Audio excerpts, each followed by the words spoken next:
This is the new product to come to the world of Distress, I would say. Our new product with Ranger that we have introduced into the line of Distress. These are Distress Watercolor Pencils.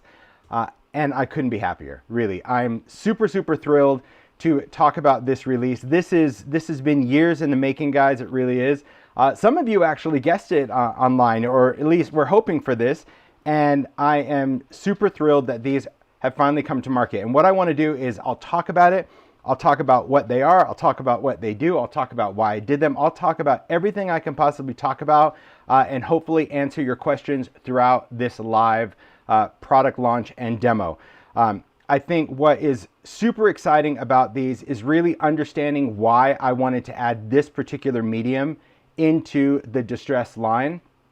It was something that was very important to me, and hopefully throughout this process you will understand why and how they fit into the world of Distress, right? As you guys know, I am not this colorer person. I love to color, but I'm not really good at it, and I love to see people color, and the people that are good at it really have been working with these. So what I wanted to talk about for these pencils is really just explore their properties, explore what makes them unique in the world of Distress, but also kind of educate you on really the specific properties of these watercolor pencils. These are available now. They are shipping now. I know Ranger started shipping orders just the last couple days, just before launch, because we wanted to keep this launch top secret. Some retailers, depending on how close they were to Ranger, maybe they've already received their shipments. Some will be getting them the early part of next week, but these are available now and shipping worldwide. There are 3 sets of these watercolor pencils to start, which means it's a total of 36 of the Distress colors. And let's just go and talk about them, right? So first off, talk about something real quick. Okay. Come on, you really outdid yourself. Thanks, Mario. Thanks. I'm super excited about these pencils and really what they can kind of bring into the world of Distress. A shout out to the team at Ranger for really bringing this vision into reality, because these are a formulated pencil, right? It's not something that is typical off-the-shelf pencil, and you'll see why, or what we kind of created different or unique about them. As I mentioned, there are 3 sets. They are sold in a tin, a windowed tin, right? On the back of each tin has the set and the colors. That also talks about the properties of that. This is just a little hang tag that I cut off because they are peggable for the retail stores. When you open them, when you unwrap each tin, and I'll just take you kind of through each one, and I'll go through the colors individually. I'll talk about swatches. I'll do everything that I always do for a launch. But first, we just kind of need to get through the basics for packaging, because the thing to know about the stickers, this sticker right here, this is on the outside. So when you peel off the packaging, this, of course, will come off. But this sticker with the color palette, that will remain on the tin. So if you wanted to keep them as a set, you know. But when you open them up, you'll see that the tin, it actually has a removable lid. So let me just lift this up, right? It's just a very thin window, right? So it's not like a hard acrylic, but it's just like a thin acetate, okay? But I wanted something removable versus hinge, because I felt that if you were going to take these off, you would just wanted to sit this inside the lid, like having a little tray to work from. You can see that has this plastic insert to keep these from kind of rattling around, because the first unique thing about these pencils, they are a woodless watercolor pencil. And if you're not familiar with that, watercolor pencils, they come in like a wood pencil where it just has the watercolor lead throughout. And then there are woodless, which means there is no wood throughout this entire thing. The entire stick is pure pigment, okay? Because of that, you also need to have some type of coating or wrapping around the pencils, because it's pure pigment. If you didn't have anything and you touched it with your hand, any type of moisture, your hand would be very colorful. Some pencils do what's called a lacquer dip, right? Where they take a watercolor pencil, you might see this, and they dip it in like a clear lacquer, so the entire barrel of that pencil is coated in the color of the actual pencil. I didn't want to go that route, specifically because I wanted the options as makers, right? I designed these purely with a maker mindset, not an artist mindset. I'm going to tell you right now, I'm not here to do comparisons of other brands of pencils. There are pencils that range in the hundreds of dollars, and there are watercolor pencils that are $20, right? So I'm not here to say these are the best pencil on the market. To me, they are uniquely Distress, and hopefully in this demo you will understand why and make your decision whether it's something that you need in your life or not, all right? So I didn't want to go the lacquer route because it is completely pigment. You have a lot of different options of how you want to color with these, whether you want to color direct, whether you want to color on stamps, all sorts of things, and I wanted you to have access to this pigment if you wanted. I also didn't want to go paper wrapped like you would normally see like a regular crayon that's paper, because you can dip these in water to activate the pigment and color onto stamps and stamp with them or do things on different backgrounds. And so these are actual labels. It's a wrapped sticker, if you will. So it is designed to be stuck on the barrel because these can be sharpened, everything, and I needed something that would stick to it. But you could peel it off if you wanted to. It just wasn't necessarily my intention, but I wanted to give, as a maker, I wanted to give you an option, all right? This is how they come in the tin. They're kind of hand sharpened at the factory, but it's pretty blunt, but you're gonna see that we can in fact sharpen them. I'll talk about that and go through the entire thing of these pencils. What's really great about having this new, I would say this new product category with Distress is that it opens up some coloring possibilities that we didn't have before. So let's just start with a timeline. Okay, let's do that. I'm just gonna stack these up and we'll just take a little timeline trip, kind of like a little history trip, if you will. Right, so we've got our 3 tins of pencils here. I'll move these off to the side. And let's go in and let's go in with a timeline, okay? I like timelines. Timelines also make you feel old because you kind of look back and you're like, how has it been so long? So we'll talk about this. Well, we can actually go through the entire thing, okay? We'll start with this, okay? This guy, Distress Ink. Distress Ink was released in 2004, right? It was an idea that I presented to Ranger that we collaborated on to create this very unique pad, and I think Distress has made its way into the hearts of many makers as a unique ink and what it can do for properties of blending and water reactive ability, and really open up a lot of different ways that people use ink pads beyond just stamping. Hard to believe that in 2004 this is what came to market. When working with these, obviously because it's a water reactive dye, we have the ability of coloring and doing backgrounds and doing watercolor and all sorts of great things with this ink pad. But I knew throughout the years that many makers wanted to color, and as much as I resisted that, simply for my own insecurities of not being able to color, nonetheless, we launched Distress markers in 2012, 10 years ago. That's shocking when I looked that up, because I did have to look that up last night. I'm like, really? 2012, 10 years ago, Distress markers came out. And this is just a water-based marker, right? It had dual tips. It was nothing special really as far as its properties, other than it provided a way to color using the palette of Distress. And I found early on to really be comfortable with that I know that Distress is a unique palette. That is what it's built on. It's built on these quirky colors, these great names. And I think that as makers, we like certain palettes, we like certain colors, and I also think that's what opens up our industry, right? There's so many stamp pads out there in the industry. Many of them have very similar properties, many of them have unique properties, but nonetheless, as makers, we get to choose what colors we like and what properties we like. So the markers, although they were nothing amazing from a formulation, the color really was very cool. It has a brush and a fine tip, and these are great for all sorts of coloring because they are water reactive. You can still blend, but it is a water-based marker, not alcohol-based. Now, at the end of 2019, Ranger decided to retire Distress markers. So if you haven't heard, yes, back in 2019, this was announced that these would be retired. And some people, there are still Distress markers out on the market. Some people still stock Distress markers. Some people stocked up on the remaining inventory of Distress markers. I still use my Distress markers. I love them, but I know that they're kind of funny, especially this little fine tip, this little plastic tip is really finicky.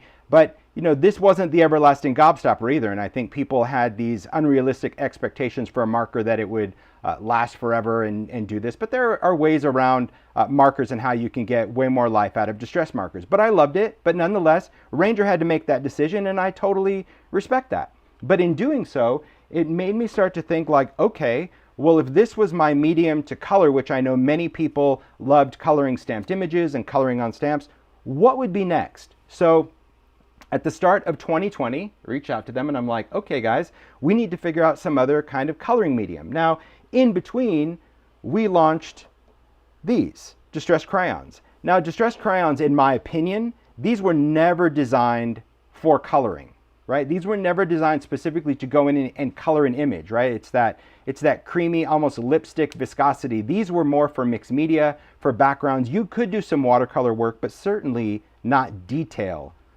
at all, right? Because it's this really creamy crayon, okay? But the water reactive property and the smudgeability was really fascinating.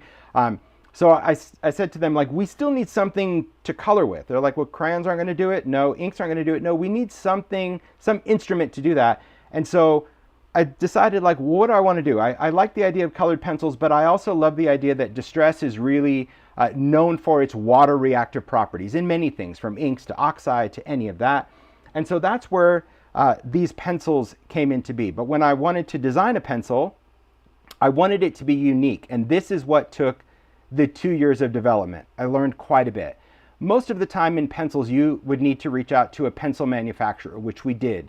And in the world of pencils, there's like 300 plus colors that most people can choose from to really find some shades. But unfortunately, none of those colors really matched Distress.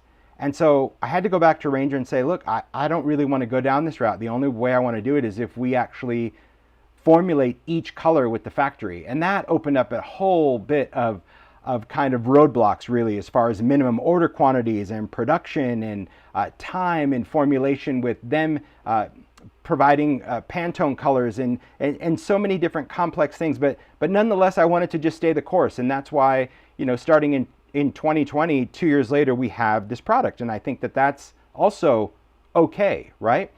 The thing about the pencils, the markers, and the crayons is they all provide something different, right? Distress markers gave us the ability of fine line and brush as a marker, great watercolor, but this, of course, was an ink, completely translucent, so this mimicked Distress ink more than anything. So to me, if there are markers, you could still go in and watercolor if you have your markers, or of course you can use your ink pads. Crayons, as you can see, is a crayon. It's got that little skippity bit when you're drawing that out. It has that smudgeability where you can rub that with your finger, and it's also water reactive. Now, these are all the same color, okay? This is all walnut stain, but you can see that as you change property of product, you also have to play around with color variants. And crayons, because it's just pigment, and because of that creaminess, the pigment had to be intensified, so it wasn't really as true to an ink as we did. And I kind of learned that, but I'm okay with that. I still like using crayons for mixed media, and I love the fact that they're a little bit punchier version of Distress. Then we get into pencils, and you can see that for me, the pencil, I wanted the ability to draw a line or color. I wanted the ability to shade and blend with a pencil and do nothing with it if I was okay with that. And I also wanted the water reactive property, and I wanted that color to be intense and as similar to an ink as possible. And that's really where we just went down, and we just took our time with it, because I'm like, the benefit of not having a trade show is that we didn't have to worry about a timeline. It was like, look, when these are ready, they'll come to market. Hence a September launch, right? That's when they were ready. That's when they were here. We didn't have to really worry about a specific trade show to launch. So to me, that is a benefit of it now. And that's where the pencils came in. You can see from a size comparison that I wanted the pencils to be the same length as the Distress crayon for a few reasons. One, I think just that size was very comfortable in my hand. I also wanted a different diameter. So if you compare it to, say, like a traditional pencil, right, a colored pencil, normally a pencil has kind of that hexagon shape. I didn't. I wanted it round, okay? I also wanted it a larger diameter. So bigger than a pencil, right, but not as large as a crayon, kind of in between, because I figured, hey, if we're going down this route of customizing everything, I want to customize every detail along the way, okay? So when you work with these, you're going to see that we have a lot of creative flexibility in working with the pencils, and understanding the properties and how they play into Distress is what this demo, I hope, kind of shares a little bit of insight. So the first thing is, because it is woodless, right? People assume that if it's woodless, it's going to be really soft. It is, in fact, a pencil, okay? It's not a crayon, it's not soft, it's a pencil. So you can draw a line, you can shade, and you'll see that from the demo. But then the other question is, well, can you sharpen it? Well, some people have a very set opinion on woodless pencils and whether they sharpen them or not. Some go, well, it's all pigment, so if you sharpen it, you're going to waste the pigment. Some just rub it onto paper. Some will use sandpaper. But I still wanted the fact that if you love just colored pencils, you didn't care to watercolor this at all, you wanted to just do coloring and just do shading, and you love the palette of Distress, I wanted to give you as the maker that ability to say, hey, I'm going to get this pencil and I want to be able to sharpen it because I want a sharp point. So yes, these pencils can be sharpened, right? They can be sharpened from how they come in the tin to many different point sizes. Now, it is important that you find a sharpener that this fits. That's the first thing to know. So, you know, I would guess that like that typical kind of school pencil from the dollar store is not going to cut it, but there are many different sharpeners out there that you can try, you can find. My favorite that I found, it's actually from Prismacolor. Again, you know, I didn't invent a pencil into the industry. There's a bazillion brands of pencils out there. So it's like, well, why not just find a sharpener that actually works great? And I love this sharpener specifically because one, it fits the pencils, but two, it has a container to hold the shavings because it's just pigment. So if you just sharpen it and it doesn't have a container, anything that comes out is going to be pigment mixed with some of the paper. So you might want to do a background. For me, it's no different than, you know, I just mop up my ink and throw it away. But here's what I like is that when you open it up, you actually have two options of point size. And so when you see these sharpened pencils, that's what I liked about this. I have the ability to either create that longer lead or that short stubby, but both could create a point. And both of these holes will fit this.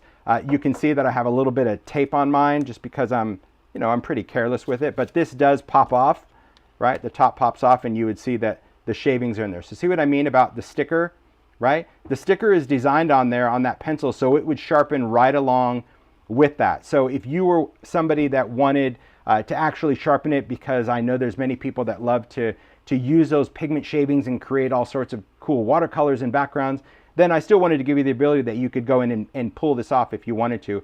But I also wanted that if I sharpen it, it's just going to cut right along that sticker at the same time, and I have a nice clean pencil. So sharpen wise, yes, you can do that. If that's your thing as far as coloring and you want sharp pencils, just know that they can be sharpened. Me, it's no surprise that I just like to use it exactly as it is. And yeah, I'll go in and I'll sharpen one.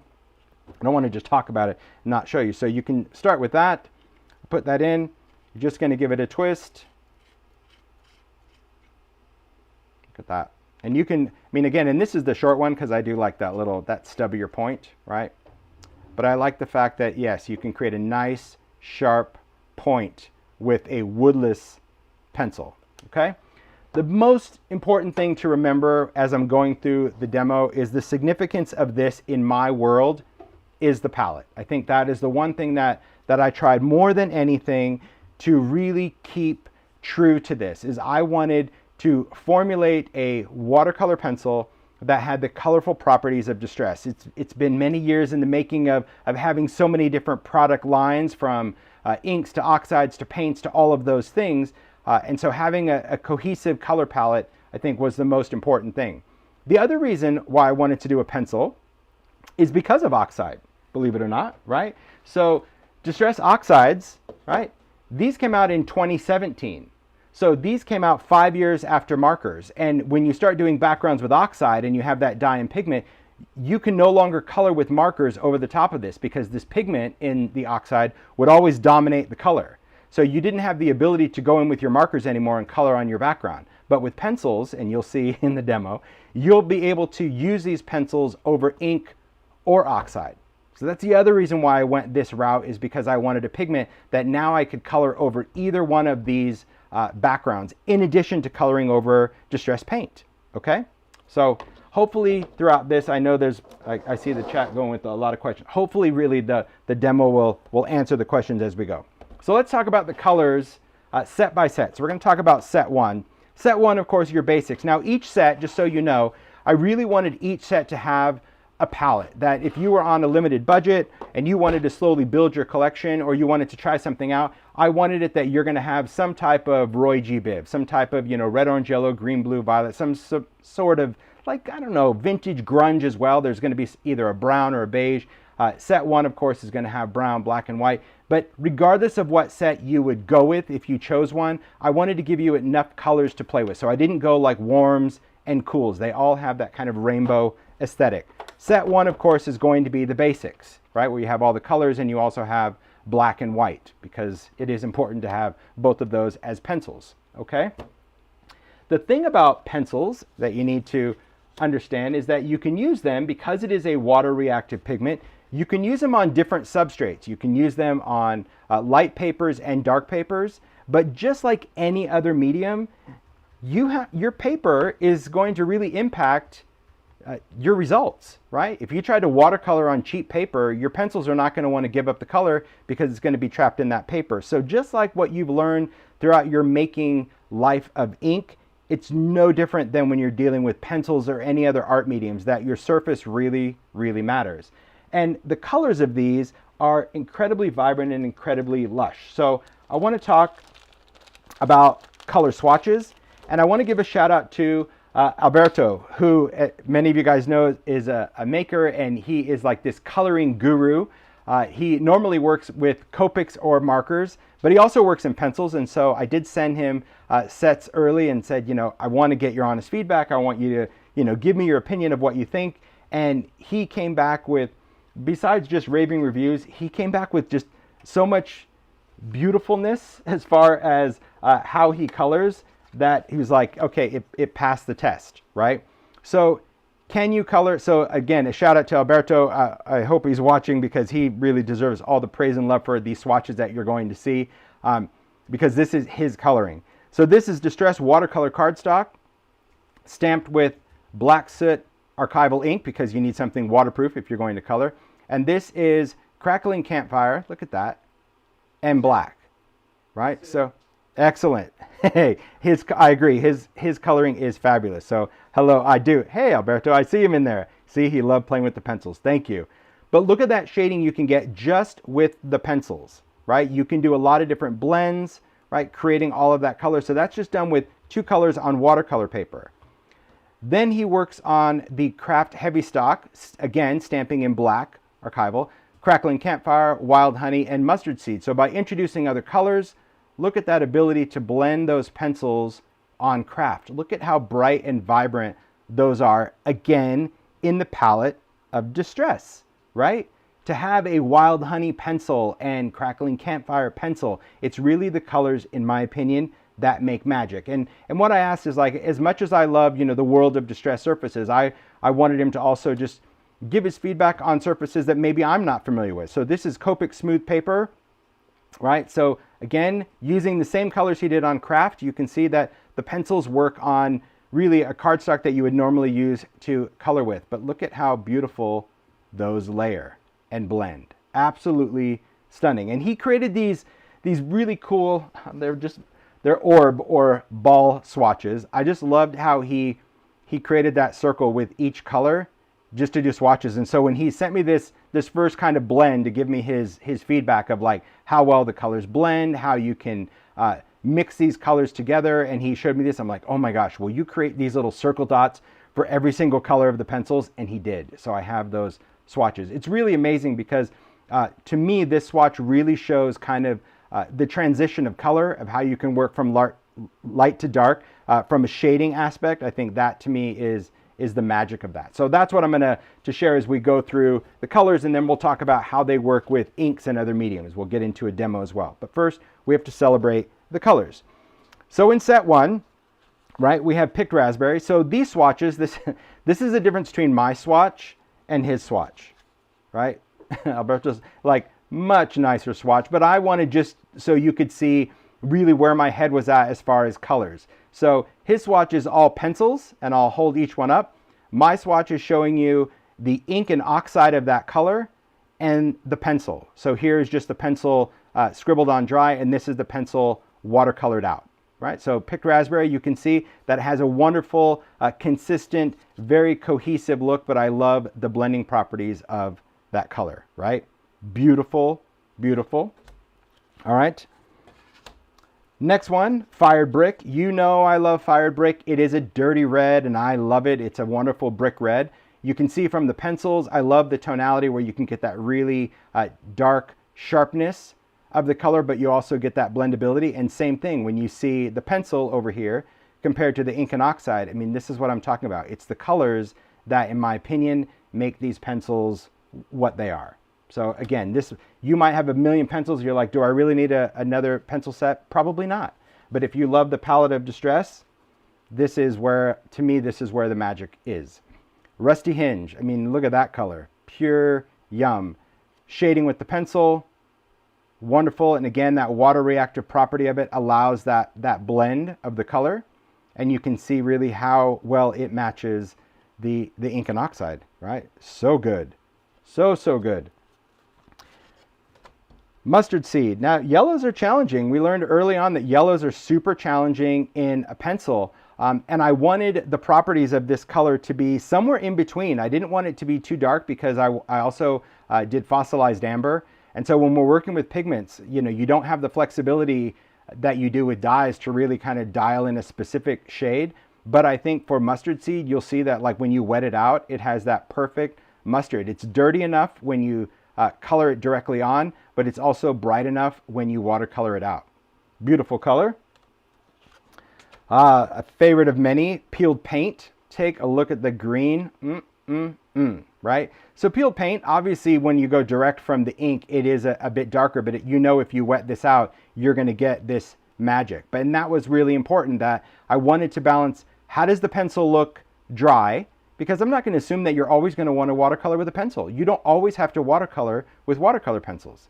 It just means that they are water reactive if you choose. So you might want to do all your blending with a colored pencil and never touch it with water, and you can. But when you do, I wanted it to have that surprise that happens with an ink or an oxide. So a beautiful color.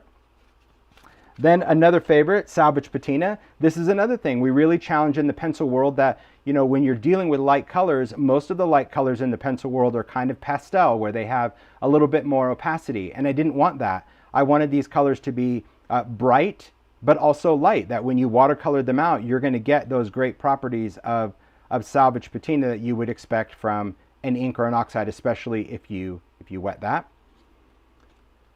Then we just kept challenging them. We're like, okay, let's go lighter. Let's go lighter. Let's do speckled egg. You'll see from this palette choice, from these first 36 colors, besides that I wanted to create a very, a nice variety for this launch. I also wanted to kind of push the darkest colors and the lightest colors to really see what we could do with these pencils before I committed to them. And so speckled egg, as you know, is one of the lightest blues in the Distress line, right? So when you watercolor, you get just the softest blue ever, but you also get, look how well that matches. It's remarkable to me, especially with these colors. So I do love speckled egg, and again, how you can shade that. Amazing. Salty Ocean, right? You can see that bright blue in Salty Ocean and just how nice that is. Again, coloring direct, you can see how well it matches the ink, but also when you wet it out, for those that use Distress with water, you can see amazing how these colors maintain their integrity. That is what it's all about. That's what it's all about. Then we get into the darkness of Villainous Potion, right? See, this is what I was saying. I wanted to go as light as I could, and I wanted to go as dark as I could. And we know Villainous last year, how dark and moody that purple was. But look at how great when it's just the pencil, of how well that mimics that color. But then, of course, when you wet it out, that you get all those beautiful tones of that purple and violet. Something that it's not going to break down. You're not going to have to worry about those pencils turning into pinks and greens and all that. They maintain their color integrity with water. So beautiful. Just, I love. And then browns, right? I love how safe he stayed with the dark brown. But for me, I could go just as dark as I want. And this is where things started to get really interesting, because obviously we're dealing with pigment, which is more on the oxide side, because a brown pigment is going to be much deeper than what you can achieve with an ink. So you can see walnut stain, ink, and oxide. And so I wanted to land in the middle, where I'm like, okay, how about if the pencil direct was as dark as oxide, because that would be pure pigment. But could we do it that when you wet it, we're going to kind of get some of those tone values of walnut stain Distress ink? And well, that's where I was at. So you can really imagine just the amount of time it took just to go back and forth just to get them right. I think it's just better to have exactly what we want instead of trying to hit a goal with a release launch. Look at Black Soot. Again, maintaining its color integrity to have more of that charcoal, really dark saturation of color when you wet it, but also just that nice pure black if you scribbled that out. And then of course picket fence, which you're not going to see much from a white swatch, but it is white. But picket fence, of course, will color on black cardstock, dark paper, any of that, and it will still watercolor. So even though it's going to be that white pencil with that beautiful opacity, it is still water reactive, so you can blend that out. And this is just showing you picket fence because there's only one ink pad for picket fence. It's not an ink or an oxide, it's just one. But very, very cool to kind of see how those go through. And that is set one. I'll go through the other sets much quicker because you'll get the gist of it, but beautiful how it maintains its color integrities. And these swatches, these will be on the blog following the live. This is just Distress Watercolor cardstock, scribbled and then blended because I wanted you to be able to see how well that color dissolves. You also see it in the demo, but also on craft because certain colors, right, like even peeled paint, it just has this, because it is so packed with pigment, it is going to sit on those surfaces, right? It's going to sit on there. Now every color, obviously brown on brown, is going to kind of vanish into the background, but you can see that the colors really maintain. Even things like speckled egg, I love that. So I think the play of these pencils, to me, that's where the magic is at. All right. Here we go. Go in the swatch business. I'm telling you, he's like, So oh bad. my gosh, his swatches are just beautiful. Like I hope he just shares like I hope you do like a tutorial or an Instagram of just how you did swatches. Like that's what I want to know. Like how did you do them? All right, let's get into set two. That's going to be the one with Kitsch, right? So set two, Kitsch Flamingo, Barn Door, Spice Marmalade, Fossilized Amber, Good, Twisted Citron. See, we tested some bright neon colors. Cracked Pistachio, Mermaid Lagoon, Ice Spruce, Prize Ribbon, Seedless Preserves, Antique Linen, and Vintage Photo. Had to include as many of the classics in this as possible, okay? So there again with these colors, I will say that, you know, Kitsch was very, very challenging. I'm happy where I ended up because for me it was more about how the color washed out than it was coming out of the pencil, but this is where dye and pigment started to become a bit challenging. So let's take these swatches out. So same thing, Distress Watercolor and Craft, but we will go through each of the colors. So you can see on Kitsch Flamingo, Kitsch definitely has a little bit more blue in it, but I found that if my pencil went this dark, that when you watercolored it, it almost looked purple, a purpley pink, and I didn't really want to go purple, so I just stuck with, this is a very happy medium. You're going to see Tattered Rose is also in the collection, so it's different than Tattered Rose, but for me it was more about how it watercolored, because after all, these are watercolor pencils. So that's why I went a little bit lighter than the ink, because to me I felt that the pencil was bleeding out a little too purple. But I'm very happy because this is still a very flamingo pink. I mean, I would have to argue that, you know, this is more true flamingo and this is more Kitsch Flamingo. Real flamingo, plastic flamingo. So I think we landed somewhere in the middle on that color. Barn Door. See, a favorite red. It's a very warm red, very yellow red, but I do love it. I love, again, the intensity of that pencil, and look at how well that watercolors out. So good with those colors. So Barn Door, a beautiful red. Then Spice Marmalade. See, that's what I'm saying. When you're looking at these orange colors, right, we know that Spice Marmalade really has a lot of yellow undertones to it. So when you watercolor it, you just get that beautiful, rich marmalade, very different than Carved Pumpkin in Distress or Crackling Campfire. Just, I love how true these colors are. If you're a fan of Distress, I think you probably are just as giddy about the palette as I am, because to me, that's the magic, right? Everyone's like, why do I need these? Well, if you don't use pencils, maybe you don't, but if you love Distress, then you'll see why, right? Here we go with Fossilized Amber. This is what I was saying when I talked about mustard seed. See how perfect that pencil matches the ink, that dirty, dirty yellow, and you can also see how from a watercolor aspect, it watercolors out much dirtier. And this is why the mustard seed, I wanted to go a little bit lighter. Learned a lot when it comes to pencils, because we're only dealing with pigment and we're not dealing with a liquid one. We're dealing with a solid, which that also changes all the rules that you know about ink when you're dealing with solid pigments. But I love where we ended up with every single one of these colors of pencils. Let's take Cracked Pistachio. Look at that. I know it's a favorite of many. I love this shade. I love just how soft and minty it comes out to be. I also love how true it comes out just directly from the pencil. And remember, when you're using these, you can either use them direct or with water. Then we have Twisted Citron. Look at that bright green. Again, a beautiful match to this. The undertones, those yellow tones of Twisted Citron, but also the vibrancy of that lime electric green. Perfect in the pencil. Mermaid Lagoon. I mean, come on. Seriously, when you just see these matches, it's like, come on, right? The blend, the pencil, this to me was worth every single week, month, day, year that these took to come out. Ice Spruce, again, everyone that is a fan of this color, and I know there are many out there, we know what makes this color so magical, right? That it has these gray tones, but it also has this beautiful icy blue that it wets out to. And we achieved that exact thing with the pencil. That if you're going to color it out, it's going to really match the ink. When you watercolor, you're going to get all those beautiful undertones. And to achieve, to me, to achieve the properties of an ink when we're dealing with a pigment, that to me is kind of the magic, right? So then we have prize ribbon. So take a look at the surprise of prize ribbon. The pencil obviously is really dark. I would say it's darker than either one of the inks because we're dealing with only pigment. But when you wet it, now you totally recognize those values of prize ribbon. So even doing shading like on Alberto's swatch, like look at how you can get all those different colors out of one pencil, right? Because the highly pigment and the fact that they maintain their color integrity and give you all of that control.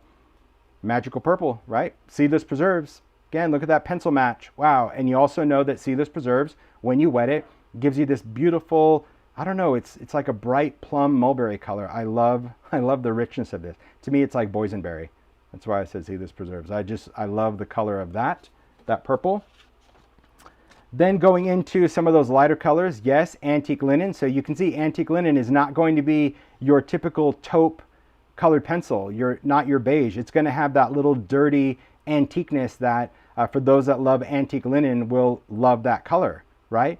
Because you can see from the pencil, we kept it kind of that dirty in-between color. And when you wet it out, you really get that beautiful antique linen effect. So good, right? And just how those are blending. Yeah, he's a magician with coloring, I gotta say.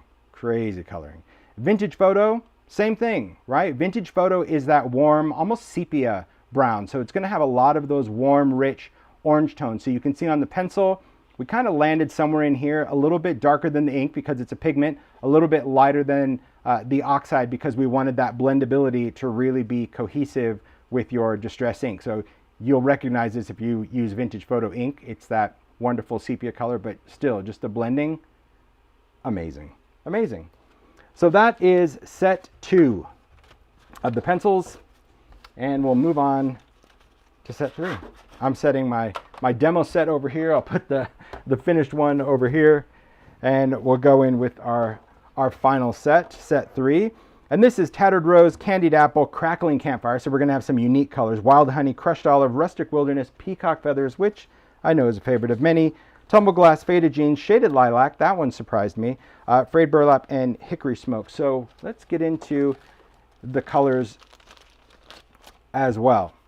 So we'll start out with Tattered Rose, right? So Tattered Rose, as we know, is kind of that really wonderful kind of peachy pink, right? Very beautiful rose color. And for me, this was more important, like, again, how it wet out versus how the pencil came out. I think we landed, again, in a safe spot, but I love that blend. That is a beautiful rose. So if you're going to be doing watercolor florals or anything, you're going to have a really nice blend option with Tattered Rose because it doesn't read pink and it also doesn't read peach. It's somewhere in the middle. And yes, would I love all the colors of pencils, saltwater taffy, all of that? Yeah, I would. But of course, that's not my decision to make. That would be Ranger, based off of how well pencils are received in the marketplace. It's no different than any other new product brought to market, right? You start out with an idea, and if it's well received, then the line just keeps growing in all the colors. So let's hope. So here's Candied Apple. You can see a wonderful, just rich, yummy apple red, okay? It watercolors out really beautifully. I think the pencil matches tone-wise, and I love these undertones of Candied Apple. Much brighter than Barn Door, because Barn Door, of course, is more warm. So I do love where Candied Apple is. It's a sweet red. But man, Crackling Campfire, you guys know when this ink came out just how excited I was for that charred, burned, kind of orange persimmon, but darker than ripe persimmon. And take a look at that freaking pencil. I mean, Crackling Campfire, yeah, that is like, besides you get that rich tone, just how that watercolors out, unbelievable. And I love that blend. I mean, you can see just how intense that color can be in Alberto's swatch, and how beautiful that blends out. I just want to watch him color like one sphere, one ball. Like, I want to see how you blend that color out into magic, right? Wild honey. Wild honey is one of those colors that once you use it, you'll see what makes it so wild. It is a yummy color because it's not a yellow and it's not an orange. You don't know what it is. It doesn't know what it is, but it depends on what you use it with and what you put it against. That really brings out different undertones in this color. That's what made it important about a pencil, right? Didn't see a wild honey pencil out there. There was either a yellow or an orange. And so making distress colors, that was my main goal. Everything else became tweaking formulation to work with ink and oxide. But look at how true that color is to the direct ink, but also look at how that blends out. We get all those tones that we would expect from this, right? The yellow, the orange tones, just magic. Crushed olive, a great yellow green. See? Wonderful how that wets out. You get that beautiful electric color of that yellow green in olive, but again, if you're going to use it direct. And I saw in the comment, rustic wilderness favorite green. Well, take a look at how awesome this color is in the pencil, right? We've got that really rich, deep green if you're going to color, and we have that really true wilderness green when you watercolor it out. So it's a green that it doesn't have a lot of dirt like forest moss, and it doesn't have a lot of brightness like mowed lawn. It is that really nice evergreen green. So I will say that the upside, maybe it wasn't the upside for Ranger, but the upside for these taking 2 years of development is that because we weren't in final stages and some of these new colors came out, I switched them out, right? A lot of these new colors that you're seeing, rustic being one of them, it wasn't part of the original lineup. It's just because these kept taking time, I'm like, hey, since we're not in production yet, let's swap this green out for this green because I'd like to put the newer colors in. Obviously, at some point, Ranger was like, okay, those are just gonna have to wait, But hey, we got a lot of new colors in these. So here, peacock feathers, you can see really nice. So peacock feathers, from the ink, it's got a little bit more green.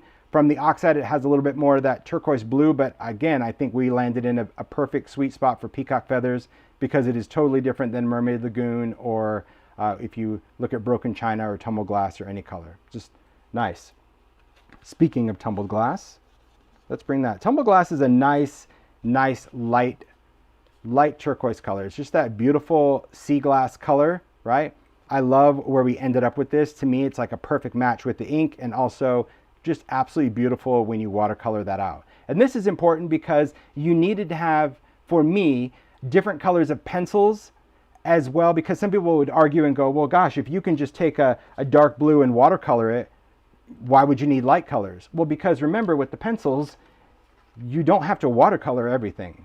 So you still need lights and brights and deep values if you're just going to use these as colored pencils. That's what I was saying. I wanted to create a palette that, as a maker, you would have the flexibility of not always watercoloring if you chose not to, okay? So light colors were important. Faded jeans, a classic, right? A beautiful color that has that darkness of denim, but also that little bit of bright and the ability to fade out. So I'm really happy how this color turned out. Blues, again, we found quite a challenge when you're only dealing with pigments, that we can not only get the intensity dry, but also have some of those undertones really come out. And I think that's beautiful. This is the one that I said surprised me, Shaded Lilac, because when I saw the pencil color, that's this one right here, I was like, oh, no, this is not the right color. Until I swatched it. And then I'm like, oh, well, hold on. I guess I really didn't notice on Shaded Lilac, like, not only the beautiful intensity of that, especially with oxide, but how you get those beautiful purple values in that lilac color. And it's probably going to surprise many people, like, gosh, why did you choose this color for pencils? Because you don't see me using one. Because it was a very unique purple, I wanted something light. I didn't want it as dirty as milled lavender, at least not for launch. And I loved the values. Again, I wanted to challenge the factory with more complex colors to make sure that we were working with the right factory to create pencils for the Distress line. Like, if you can't mix the complicated colors, then there's no point in really going down the road for this product, because I do hope to have all the colors of the pencils. So I didn't want to limit myself to the easy ones. Well, it's no surprise how much I love this color. This is probably one of my favorite browns in Distress next to Walnut Stain, because it just has that great kind of chameleon vibe to it on frayed burlap, because sometimes it looks warm, sometimes it looks cool, sometimes it has like these dirty kind of T values, but it's more intense than antique linen, not as intense as Walnut Stain or Gathered Twigs, not as red as Vintage Photo. So frayed burlap is just a great brown, especially if you're going to blend with other colors to create kind of a little bit of a dirty thing. But for me, my favorites kind of change by the day or the minute the product I'm picking up, right? And then we have Hickory Smoke. Again, a gray that we wanted to kind of pencil-wise match more of the ink, watercolor-wise match more of that softness of Hickory Smoke. But I love how that turned out. And look at this. I mean, that looks like a moon right there. Just that swatch. Like, there you go. Color a moon with Hickory Smoke, because you have that dark shading, and I love how it just lightens up into nothing. But again, grays maintaining their color integrity and not coming out too pink or too green, really a challenge. And I love how that color turned out. So again, you can see on craft and watercolor paper that, you know, these colors are going to play really different. And not all of them, to me, like, just because you can use it on a surface doesn't mean I would want to, right? But the effects, I would think that like tumbled glass would make a great, almost an oxidized patina if I was going to color over some things. And hopefully when I demo next, you'll understand a little bit more. Right now, we just wanted to really celebrate the color palette, because like I said, that to me is the core. People are like, well, what's the big deal? I have pencils. It's probably not a big deal to you, but if you're a fan of Distress, that should be the biggest deal because of that color palette. And when you see all the colors together, right, with all three sets, these are all 36 colors in sets 1, 2, and 3. So you can see from start, it is a very complete palette. Again, I'm very transparent about this when I talk about it. As a designer, I always design, when I get the opportunity to design a new product category, I pick the colors that I feel, if I never had another Distress, would I feel this is complete? I never design something with the expectation that there will be more of it. So I really put in a lot of thought to these 36 to say, okay, I want to make sure that if Ranger didn't say we could ever do any more pencils, would I regret not doing a bright pink and a light pink and a dirty pink, different shades of red, different shades of orange, different tonalities of yellows, greens, turquoise, blues, purples, browns, and then of course, there is white right here, black and white. So that's important to me, because any other sets that come out, they're just going to be those great colors that just flood right in, but I won't feel that when we launch this product that I'm already missing something, right? You never want FOMO on a new product launch to be like, oh my gosh, I'm missing out on this. I wish we had this. That's not a way to anticipate it. Instead, you're like, look what we have. Let's celebrate what we have. Let's use what we have. Let's love this release. And hopefully that will be enough proof to Ranger that this is really a product line that's meant to build in the world of Distress. So those 36 colors, absolute magic to me. So now let's talk about demos. Let's talk about really where these pencils fit in. Because now that you've seen the colors, it's like, okay, so why in the world of Distress? Well, here we go. Let's get out our trusty surface, because I do need to work with a media mat if I'm going to work on anything. Okay, we good? Yep. All right, Mario kind of squares me up. What I see and what he sees, it's different, right? Yep. Totally different. Okay, so a couple things to note about these, right? For the sake of the demo, I'm going to keep them in this tin, because I did, again, as I mentioned, from a tin perspective, I was very particular about the tin. As you know, from a lot of the Ranger tins, like the minis, all of our tins have a hinge lid. And so by default, they're like, oh, you want a hinge lid? I'm like, not with this. With this, I felt if I opened it, I wanted to be able to set it down and kind of go to town. I also wanted the ability that if you wanted to use this as a palette, maybe you were traveling, you could use that as a blending palette if you didn't have a craft mat. So that's another reason why I wanted it separate, because then you could go wash it and clean it off, right? And then store it back down. That was one reason for that. But the other thing as far as size, and I mentioned this at the intro, is that if you didn't want to be this set person, which you know that following this live, these will be coming out of this, I wanted them to fit in a tin that I already had, because as I mentioned with my crayons, right? These are sold in sets, the crayons, and you have the ability to keep them in their set, but I love to be able to dig through my colors. It's the same thing with these pencils. These pencils, they're their size, they are sized to fit into this tin, right? So you can take you can take all these out and you can just put them in one tin if you didn't want this, and you could still keep one of the tins again for travel or whatever. You can remove the insert. But if you're like me, where you wanted just to have all your pencils in one place, I wanted them to fit in a tin that already existed in the line. So that's really why I wanted to create this size, because to me it's the perfect size that works. So yes, it does fit in the crayon tin / storage tin. It used to be called the crayon tin, now it's just the distress storage tin because it fits so many other things. So yes, it will fit in a single tin if you didn't want to keep them in their individual sets. All right. I love that. But come on, we do. But honestly, Why? how does everything always work out just like that? Planning. Yeah, of course.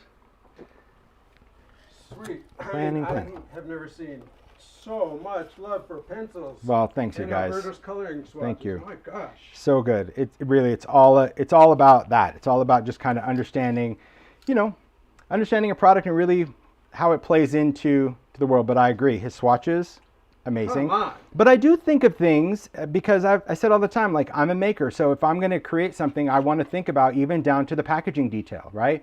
How do I want them to be? Well, I want to be able to see them. The color name is printed, right? But for most of and I've talked about this even from swatches, like, I just go visually. So I'm not that concerned about the name. I just look more at the color. The color is printed at the end here, right? So if for whatever reason this just kind of gets dirty, you can always just kind of use that as a reference. But as a maker, some people like to read the names. For me, I'm just going to look at the color and be like, that's the color I like. I'm not going to be like, oh, I'm choosing that because it's called that, all right? So the magic for me when it came to, once we got through the color and we felt very confident, was formulation.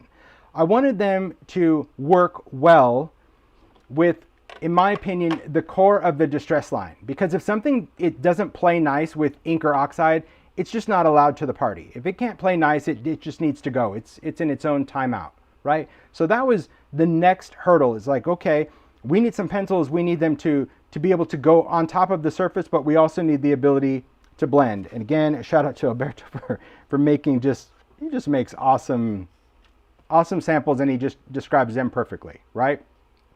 So this is showing they stamped a solid circle with Distress ink in Crackling Campfire, that'd be that color, and then did shading with Mustard Seed pencil. So you can see a yellow pencil on top of an orange ink. So when we talk about opacity, can you put yellow on top of a darker color? Yes, you can. Okay. Stamped with Distress ink, Wild Honey, and Crackling Campfire, and white pencil. So you can see that the Wild Honey is going to be your base ink, and Crackling Campfire and white pencil is what's going to allow you to build. So you get that deep value from Crackling Campfire, and you get that highlight from the white pencil. Again, this is just coloring directly over Distress ink. Then we see a solid circle stamped with Mustard Seed, and then adding Wild Honey and white pencil. Again, our yellow is stamping with Distress ink. So I think his circle swatch idea was brilliant, because you get to see the depth that you can do. But this could be anything, right? This could be a leaf, a flower, a butterfly, whatever that is. But you can start lighter, and you can not only add the dark value of the pencil, but also that light highlight with a white pencil. The white pencil is really, really important, okay? But I love going back to this first one, that you could still just go dark and add Mustard Seed and be done, okay? Just to add a little bit of a highlight. The same thing when we talk about oxide, right? Because oxide is that weird ink. It's that fusion of dye and pigment. And so often that pigment dominates anything you try to put on the top, right? People talk about stamping and they're like, I tried to stamp on oxide and like my ink just disappears in the background. That's what's really nice about these pencils, is the fact that it is a water reactive pigment. It's going to dominate that oxide. So here he did the same kind of color comparison. This is showing it stamped with Crackling Campfire oxide and then Wild Honey pencil. You can still see that yellow sitting on top of that. Same thing where we have that ink stamped with oxide, and you've got Wild Honey and white pencil. So Wild Honey and Wild Honey, I love how those play well together, right? And just the intensity of that pencil over that oxide ink. And then same thing, Mustard Seed, ink and pencil with that white. So again, comparing ink and oxide, Yes, the colors work over either one. Do they work the same? Well, no, because the ink is completely different. But you can still create highlights and you can create shadows with the pencils over either one. Okay, so that's going to be the basic. Someone that knows how to color, that's how they shared that. So again, thanks Alberto to have those swatches. I did ask him if he would do some type of tutorial on that, and maybe he will, maybe he won't, maybe he has something else in mind. But I will tell you this, that the makers, and you know what, just for the sake of being different, I'm gonna switch cameras for a second just to talk, and I'll go back to the demo because this is very exciting. The makers, this is the amazing part, because we needed to wait and get all of these pencils in and have enough. Like I said, there were a couple of makers that got early sets that I really wanted for them to give me their hard, honest opinion. Not that it would have changed anything because they were all in production already, but I was like, okay, what do I need to prepare for? And it was very nice that they gave me kind of their thumbs up. But then I knew it was important to really explore how the makers that I've worked with for years would use pencils. And as you know from following the makers, everyone has different styles. Everyone has different uses for products. Some make cards, some do mixed media, some do all of that. And it was important to really gauge their input on pencils. So I had a maker Zoom. I asked them if they would be interested. Oh, cool. Alberto said he would make a little video and post on Instagram for swatches. So thank you for that. That's awesome. I can't wait to see it myself. So I asked all the makers, I held a Zoom, and I'm like, okay, I'm giving you guys just this option. We have this new medium. I introduced it to them a couple of weeks ago. They learned about the pencils. So thank you all makers for just keeping it a secret, but they all do. They're great with that. And I said, so here's the new medium. If you're curious about it, if you're interested, we would send you the sets. And I just want you to figure out what you would do with them as a maker, how you would use it, right? What you like about it in your art style. And so starting on Monday, next week, Monday through Saturday, every single week this month through September, there will be a different post from a different maker every single day on their social media. So if you don't follow the makers, I encourage you, timholtz.com, maker page, follow them on Instagram because it will be posted on Instagram. What you like about the pencils, how you do it. Maybe it's going to be a tutorial, maybe it's going to be a make, maybe it's just going to be a little demo, but it's going to be a little insight to what they find value in, because I think it is important in our creative industry to really understand how you could use an art medium. And not everyone thinks like me, not everyone colors like Alberto, not everyone does scrapbook pages or cards. And so I think the more variety and versatility we continue to put into this industry, the more our industry can thrive, right? Because we can see how product can be used differently that maybe we don't get out of the initial demo or launch. So again, starting on Monday through Saturday, they'll be posting. I will be sharing them on Instagram as well. So every single day I'll share it in my story. And some people might even do YouTube videos. I have no idea what they're doing because I didn't want to know. I just knew that each maker agreed to a specific day. So thank you to all of them for being so incredibly flexible. And I can't wait to see what each one kind of brings to the table. I'm like, it's not about this earth-shattering technique. It's about how you would use pencils in your making style that we all know and love. So with that, let's get back to the demo. Okay. So when it came to talking about ink and oxide, it was important for me to try to provide a visual to you guys about coloring on these surfaces, right? Because coloring on those surfaces is really, really important. Now, if you're going to color, anytime you're going to use watercolor, right? If that's going to be ink or pencils or paint or any of that, you want to stamp in waterproof ink. It doesn't mean you have to stamp with archival, right? Any waterproof ink that you might own, that's what you want to stamp with, especially if you're going to wet it. Otherwise, your stamped image will bleed. I happen to love Ranger's archival ink formulation. It's an oil-based ink. I love how it sits on the surface. I love how quick it dries, but I also love the intensity of Black Soot Distress Archival. So that is what I did all of my stamping with. Anything you see stamping, my image is done with Black Soot Distress Archival. Distress just means the color palette. Archival is the formulation of that. It's really my favorite black ink to stamp with. Okay, so that's, I might just put it over here, do it.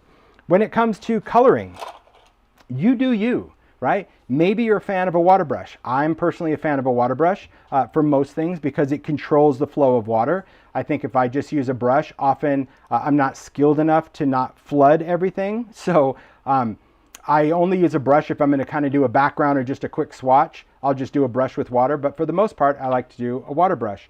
And I have two water brushes with Ranger. One is a flat tip, and my favorite is going to be the detailer. This just has a nice detail tip. These are bristles, so they're a synthetic bristle. You fill it with water, and most importantly, it has a valve, so that's going to control the flow of water. So that's what I'm going to be using for watercoloring, is the water brush. But again, can you use just a brush with a little bit of water? Yes, you can. Totally up to you. Okay. Again, you do what's really going to be comfortable for you. But here is going to be like how I approach things, and I'll talk about it. I think with coloring, I love to work with stamps. I want something to color because I can't really draw either. I really can't do much, but I have ideas. So when it comes to your backgrounds, let's just take one at a time. Okay, I will get to oxide. I wanted to bring them both out, so I didn't start this and everyone says, what about oxide? What about oxide? It works with oxide as well, a little different, so I'll demo that next, but I don't want to confuse the issue. So you can do a background in Distress ink, and I'm going to take you through, I think, and start from background on, but I want to show you the end result before we start, because I think seeing where we're going, you can kind of grasp the picture. So this is just Distress Watercolor cardstock with a background done in Distress ink. And this could be Distress ink, this could be spray stain, this could be any of the dyes. Then I stamped an image, and we know what we stamp with already. Let's quick review. Archival, we stamped waterproof. Then I went in and used watercolor pencils. Now I love right away, and you're going to see that this medium, this water reactive pigment, allows me to color over a surface even brown, and my Distress is not sealed in any way, right? So anyone that knows Distress, we know that it's super hyper water reactive. So if you tried to do this with a marker and did watercolor, you're going to re-wet that brown and it's going to turn your color into mud. Because these pencils not only sit on the surface, but because they are so highly pigmented and water reactive, the pigment dominates the dye. Okay? Pigment dominates dye, so it takes over. However, we still have the ability of seeing translucency with our text through the image. Now, you could stop there. You could color this much lighter, and you're going to see some samples where it's much lighter. Or if you have some type of stamping tool, which is how I use mine, I use my stamp platform, you have the ability to put something back in and stamp it again. If you stamp your detail on top of it, it completely changes. So the only difference is between these two is this was stamped and colored. This was stamped, colored, and stamped again to put the black on top of the color. Because remember, pigment dominates dye. I still think this is beautiful. I don't think it's necessary to go to this step. However, if you really love the high def or the intensity of an image, knowing that you could then stamp on top of the pencils was also important. I wanted it to play nice with all the other mediums. Okay? So it's very cool to see the process of this, that you could stamp, you can stamp in color, and you can stamp, color, and stamp again to create an effect. And so I thought I'll just take you through and show you how that works using Distress ink. But before we do that, I'll just do the same review for oxide just so you can see the visual. So no difference in the process, right? We did a background just using oxide. And you can see right away that the difference between an oxide background and just a Distress ink background. Distress ink is translucent dye. Everything is translucent. Oxide is dye and pigment. So we get the translucency of a dye, the intensity of a pigment, and this wonderful oxidation that's formulated in oxide. Right here, I'll point to oxide. Formulated in that creamy dreaminess. But oxide, you guys know, if you've ever tried to work with it, it's a beast. It just wants to kind of take over anything that you give it. And markers wouldn't stand a chance over an oxide background, especially that. So here we stamped. Again, what did we stamp with? Archival, waterproof. Then I went in and colored. Now, what I loved about this is I loved how the pencils really became almost electric over the oxide. I'll be honest, I was very surprised of how well these endured working over oxide, because oxide is very, very finicky. But what I also learned is that I needed to put enough pigment down to make sure that it would show up over the oxide. And I think in doing so, I was very aware of the outlines of the image, and I'll show you that when I demo it. Meaning, when I color something, I didn't go and outline the leaf. I colored inside my image. I did it just like a coloring book, right? If you do a coloring book, you don't go and outline the black line of a coloring book. You color inside the lines. So I did that because I didn't want you to think you always have to stamp it a second time. So if you color inside the lines, your black outline stays and it's just beautiful. But I also wanted to see that what if I stamped a second time? Would that give me all the detail that maybe I lost, especially here, some of that text writing, because I put so much of the light color, because this is white in there, this is pink. I wanted to go in with those light colors to see, would those light colors stay over brown, even oxide? Yes, it would. But I also like the fact that when you stamp it again, it just kind of brings everything back into high def. So again, do you have to stamp it twice? No, you don't. You could stamp and color and be done. You can stamp, color, and stamp, and you have those options. So yes, what I'm going to share with Distress ink worked with both ink and oxide. Okay? So here we go. So let's just start from the beginning, because I think some people, when it comes to a background, maybe even that is, a bit unnerving. Like, what do I do with it? So I'm going to start with a piece of Distress watercolor cardstock. That would be, it's what I use all the time. It's got a textured side and a smooth side. I'm going to work on the smooth side of this because I want to stamp an image. So I want to make sure that I'm stamping smoothie. Okay. And I'll start with just my ink, and I'm going to put it on the craft mat side, not the glass. I want it on something that's going to allow my ink to have a little play. So I'm just pressing down and giving it like one little circle. So I'm not doing this, right? You see that? I was just pressing and going around. Okay? Because smushing it like this for this type of technique, in my opinion, is just going to put down too much ink. So let me just take that off real quick. Okay? Again, this is how I do it. Then I'll take some water and I'm going to spray this until I get droplets. So I've missed it first, and then I'm going to go in and just slowly squeeze the trigger in some areas to get bigger drips. So I missed everything and then just create some big drips in a couple of areas. Now, when I did the backgrounds, I'll do them exactly how I did them for the demo. I don't want to cheat on this one. I always start with a 4 1/4 by 5 1/2 for this, because once I ink a background, I can cut it in half and I get 2, right? So why not just do one background, chop it in half, and you have 2 pieces? See, like that? That's just what I choose to do. So I don't normally work on paper this small, right? I like to demo on that, or for me, I like this size because this quarter size is perfect for a card front. So I like to work on different papers, and then that goes on a card front, do a matte, do a little embellishment, maybe ideology, and I'm done. So I never think that my background needs to be an A2 card size. I like the fact that my background's smaller and gives me much more real estate to do a card. So welcome to my thought process that you really didn't probably care to know. All right. So here I'm just going to take the smooth side and I'm just going to swipe it through once, pick it up, grab the other side, swipe it a second time. So double swipe, and that's going to give me some white space. Okay? I want white space for this. I'm going to start drying it with my heat tool, but before it dries completely, I'm going to go in and just do some splattering of water, and look at how quick that reacts. Just a splatter, so not a big mist, just a splatter, because it's very, very sensitive, and that's going to start creating some beautiful layers very, very quickly. Okay? And I'm not going to dry this to where it's crispy. I'm just going to start drying it. Now my sludge that goes to the end, because paper wants to curve as it dries, it will flatten out, but those little beads of ink, I just take a paper towel and I dab them before they dry, just so I don't have a dark edge on the edge of my card, right? Then I'm going to go back in. I'm going to just, with my hands, just kind of flatten my paper a little bit, and then I'm going to do a dip this time. So the first one was swipe and swipe. The second time, it's just going to be a tap, and we dry again. Okay? Wet on wet blends, wet on dry layers. So drying it in between is what's going to start building up all of these layers of color. It's also going to build all these drips and texture and pattern in the background. If you don't dry it in between, you won't get this. Okay? I love using a craft tool versus an embossing gun, because a craft tool is not going to blow my ink around like spin art. It's going to dry it.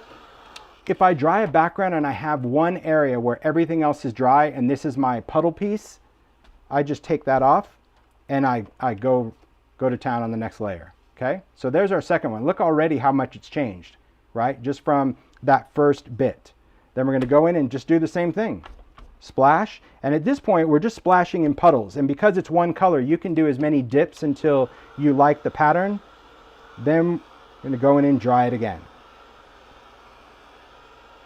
Now, if you wanted some areas that were a little darker, so let's say you look at this and you're like, I like this, but I want a little bit darker.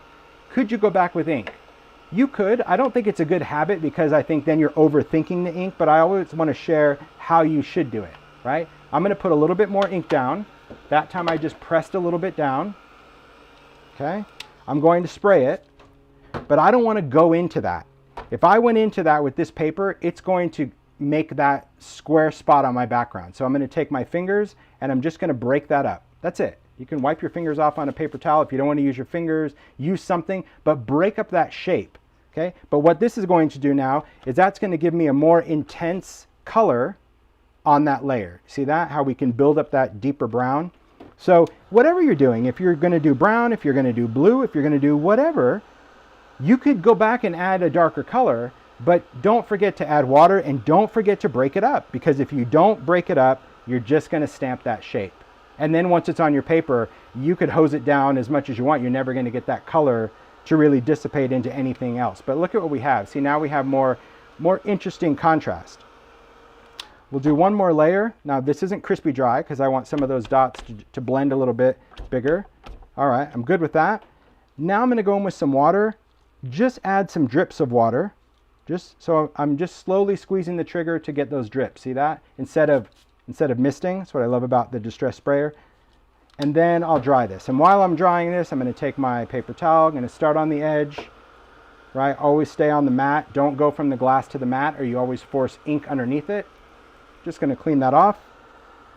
And then I'm just going to give the final dry to this background. Now, as I'm doing this, if I see areas that are a little dark, I'll dab it. See, that'll take some of the color off, but it's still going to leave that great outline because I'm using a heat tool. A heat tool is what is forcing that distress, because distress, water reactive, wicks away from itself, and using a heat tool is essentially outlining all of those great drips. Okay, we'll dab that. So this could be many colors, but it could also just be a single color. Okay. Again, we're just going to dry this. And don't worry about your paper, right? Paper has no memory. Some people get so panicky about wrinkled paper. There's options for that. First, you just need to get over that, right? Because unless this is your card, unless you planned on just mailing this, then you have some concerns. But I don't know, call me crazy, but most people are just going to take that and glue it down of some sort. So the glue or the tape or whatever is going to make that flat. But some people just want this flat from go. You can just go in with your hands and you can get it back to a flat state. Or if you have any type of laminator or a mink machine, you could just put the cardstock in that little carrier sheet and it essentially irons it flat as well. But really, you can see that for the most part, just using your hands and going the opposite way, that's going to give it that flexibility that it needs. Okay. Then I would go in, cut this in half, and off we go. Okay. So now you know from the background process. But I'll just work on one that's already cut, so I don't have to get the trimmer out. And let's take you through and talk about how we build and create layers with this. So as I mentioned, I'm going to use some type of stamping tool. If you don't have a stamping tool, then my advice is don't try to do the double stamping trick, because your odds of hitting it in the same spot, even with a stamping tool, you're still always risky. So I do have a piece of media grip in the bottom of this. I did hear that the media grip should be back in stock this month. It sold out in its first couple weeks of being out. Frustrating, but exciting nonetheless. So it's coming back in. But I use media grip because that's what, in addition to the magnets, that's what's going to grip the paper. So even wherever it is, it's just going to stay. And it's washable and reusable, so I don't have to worry about any kind of double stick anything that I have to just discard. Take my stamp, place it where I want it to be, and then that's where I just decide where I want to kind of put the magnets. And for this one, just so you guys know, okay, I'm pushing this one in the corner because that's also going to help me know pretty much where I want to be for the next time. So I place that down. That's good. I'll close this up. I'll pick up the stamp. I'll bring it into frame just so you can see. I'll take my archival. I'm going to press down onto the lid, because if you don't, you just hear that real tappity tap. So I'm just going, and when you use your ink pads, if you can, try to go around in different directions. It's kind of weird to hold through. I'm inking from the side. Normally I'd have my head right over that, but I don't want my head in the shot. All right, so tap, tap, tap. Get nice inking of that. Then we'll go in and we'll stamp this down. Again, just good pressure, no CPR. I'm just using my fingers because I don't want to smash out the detail of the stamp. Okay? And that's going to be my image. Now, because I know that I'm going to color and stamp again, I don't need it to be as dark as, let me grab this one out, as dark as this one. You guys see the comparison? This was stamped twice.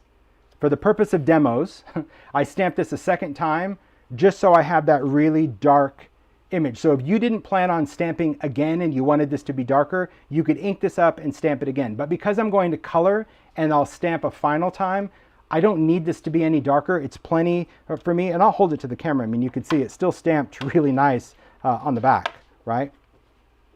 There you go. You still have all of that you could work with. But to me, this is plenty for coloring. Now, I'm going to leave everything there. I'm not going to take anything off because I'm going to need to stamp again, and we'll go in and do some coloring. Now, depending on how wet your archival ink is, if your archival pad is super juicy, then you might need to go in and dry this with a heat tool. Okay, for me, I don't need to, but I'm a chronic heat tool user. Everyone knows that. So what is 10 seconds? Nothing. It's better to do that than to go in and color, and then all of a sudden you have just this hot mess of color going on. So I've got my water brush, and I'm going to choose some pencil colors. I'll use red and pink. I'll use a little bit of tattered rose. I'll do some white. I'll do some barn door. I think for greens, I'll do a little crushed, a little peeled, and a touch of rustic. I think that's good. I think I'll just use some light colors, right? Again, you can do whatever. So another trick, if you're going to store them in the tin, if you just push down here, right, where the lead, because the lead, it's sharpened, it's to the point, that's going to just pick up the end and you can take the pencil out, right? Versus trying to, get in there like pork chop fingers. So again, the other reason why I'm going to dump these into one big tin. Okay, so coloring. I'm sure there's so many people out there that are going to try to correct my coloring style, but I'll say it again. You do you, you let me do me. Okay, I'm just going to start with a light color and I'm going to go over this area.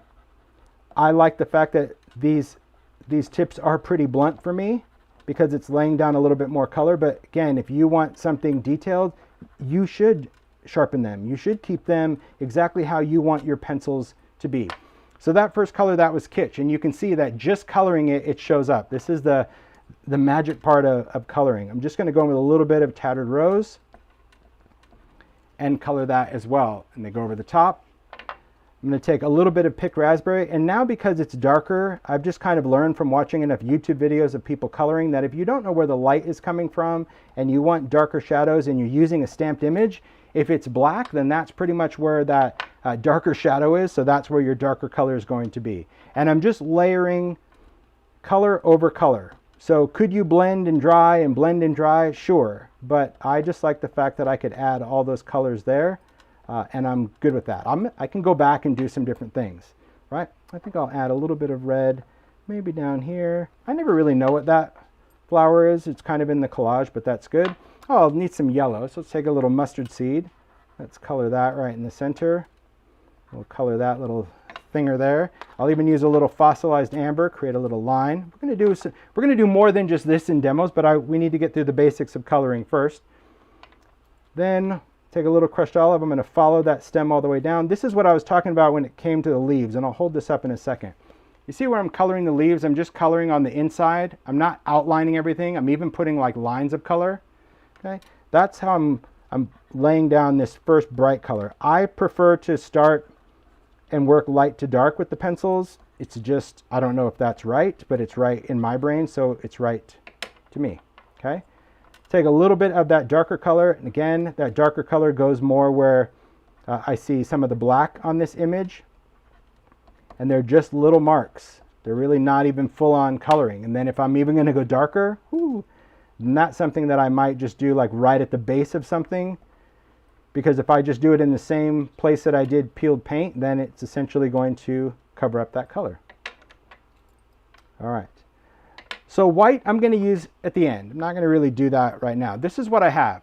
So see, just coloring to me totally works. If you wanted to go back and blend this, you can take a pencil into a pencil.